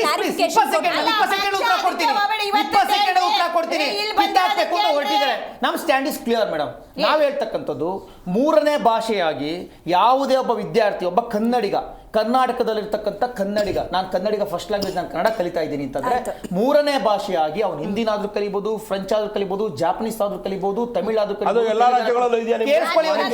ಅವರ ವೈಯಕ್ತಿಕ ಕೇರಳ, ಆಂಧ್ರ, ತೆಲಂಗಾಣ ಇವೆಲ್ಲವೂ ಕೂಡ ಹಿಂದಿ ಹೇರಿಕೆಗೆ ಬಹಳ ಹಿಂದಿ ಹೇರಿಕೆ ಅಲ್ಲ, ಥರ್ಡ್ ಲ್ಯಾಂಗ್ವೇಜ್ ಓನ್ಲಿ ಹಿಂದಿ ಅಲ್ಲ madam. Third language is not only Hindi. ನನ್ನ ಕಾಂಟೆಕ್ಸ್ಟ್ ಬೇರೆ ಇದೆ. ಈ ರಾಜ್ಯಗಳು ಹಿಂದಿ ಹೇರಿಕೆಗೆ ಒಂದಷ್ಟು ವಿರೋಧವನ್ನ ವ್ಯಕ್ತಪಡಿಸಿದ್ದಾವೆ. ಆ ವ್ಯವಸ್ಥೆಯೊಳಗೆ ಕರ್ನಾಟಕವೂ ಸೇರ್ಕೊಂಡು ಸೆಂಟ್ರಲ್ ಗವರ್ಮೆಂಟ್ ಅನ್ನ ವಿರೋಧಿಸ್ತಾ ಇದೆ ಅನ್ನುವಂತ ಭಯ ಹಿಂದಿ ಹೇರಿಕೆಯನ್ನ ನಾವು ವಿರೋಧಿಸ್ತೀವಿ. ಕರ್ನಾಟಕದಲ್ಲಿ ತೆಗೆದುಕೊಂಡು ಹಿಂದಿ ನಿಮಿಷ ಕೇಳಿಸ್ಕೊಳ್ಳಿ, ನೀವು ಪ್ರಶ್ನೆ ಕೇಳಿದ್ರೆ ಉತ್ತರ ಕೊಡ್ತೀನಿ. ಹಿಂದಿ ಹೇರಿಕೆಯನ್ನ ನಾನು ಸಹ ವಿರೋಧಿಸ್ತೀನಿ. ಒಬ್ಬ ಕನ್ನಡಿಗನಾಗಿ ಹಿಂದಿ ಹೇರಿಕೆಯನ್ನು ನಾನು ಸಹ ವಿರೋಧಿಸ್ತೀನಿ. ಆದ್ರೆ ಮೂರನೇ ಭಾಷೆಯಾಗಿ ಯಾವುದೇ ಭಾಷೆಯನ್ನು ಕಲಿತಕ್ಕಂಥದ್ದು ಆ ವಿದ್ಯಾರ್ಥಿಯ ಸಂವಹನ ಹೆಚ್ಚಾಗುತ್ತೆ. ಅಥವಾ ಆ ವ್ಯಕ್ತಿ ಹಿಂದಿ ಕಲ್ತ್ಕೊಂಡನು ಅವನಿಗೆ ವ್ಯಾಪಾರ, ಉದ್ಯಮ ಮತ್ತೆ ಮತ್ತೊಂದು. ಇವ್ರಿಗೆ ಏನು ಗೊತ್ತಾ ಮೇಡಮ್, ಕರ್ನಾಟಕದಲ್ಲಿ ಆಗ್ತಿರ್ತಕ್ಕಂಥ ಸಮಸ್ಯೆ ಇಷ್ಟೇ. ಇವ್ರಿಗೆ ಇಲ್ಲಿರ್ತಕ್ಕಂಥವನು ಒಬ್ಬ ವಿದ್ಯಾರ್ಥಿ ಆಗಿರ್ಬೋದು, ಮತ್ತೊಬ್ಬ ಆಗಿರ್ಬೋದು, ಇಲ್ಲೇ ಇರಬೇಕು. ಇವ್ರ ಸಂವಹನ ವಿಚಾರದಲ್ಲಾಗಿರ್ಬೋದು, ಬಿಸಿನೆಸ್ ವಿಚಾರದಲ್ಲಾಗಿರ್ಬೋದು, ಎಲ್ಲೂ ಹೋಗಂಗಿಲ್ಲ. ಇವ್ರಿಗೆ ರಾಜಕಾರಣ ಮಾಡ್ಕೊಂಡು ಇಲ್ಲೇ ಸಾಯ್ಬೇಕು.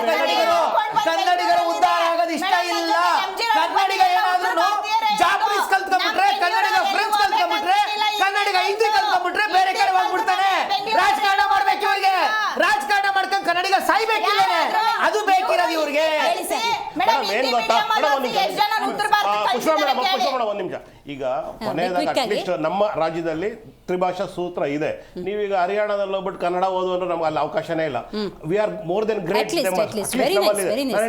ಒಡಿಶಾದಲ್ಲಿ ಹೋಗ್ಬಿಟ್ಟು ಕನ್ನಡ ಮಾತಾಡ್ ಕಲ್ತು ಶಾಲೆಗೆ ಹೋಗಕ್ ಆಗಲ್ಲ.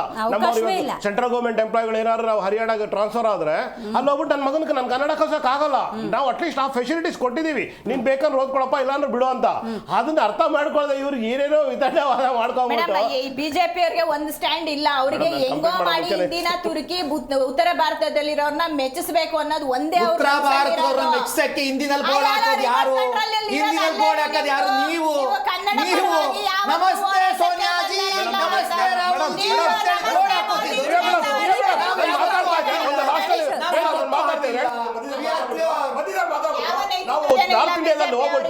ನಾವು ನಾರ್ತ್ ಇಂಡಿಯಾದಲ್ಲಿ ಹೋಗ್ಬಿಟ್ಟು ಅಲ್ಲಿ ನಮಗೆ ಪಾನಿಪುರಿ, ಮಸಾಲೆ ಪುರಿ ಮಾರೋ ಅವಶ್ಯಕತೆ ಇಲ್ಲ.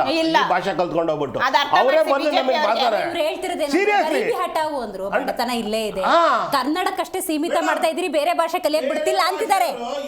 ಕಲಿಯಕ್ಕೆ ನಾವು ಅಡ್ಡಿಪಡಿಸಿಲ್ಲ ಮೇಡಮ್, ಕಲಿಯಕ್ಕೆ ನಾವು ಅಡ್ಡಿಪಡಿಸಿಲ್ಲ. ಈಗ್ಲೂ ಏನಿದೆ ಅದೇ ಇದೆ. ಏನು ಅವ್ರು ಏನ್ ಹೇಳಿದ್ದಾರೆ ಮಧು ಬಂಗಾರಪ್ಪ ಅವರು?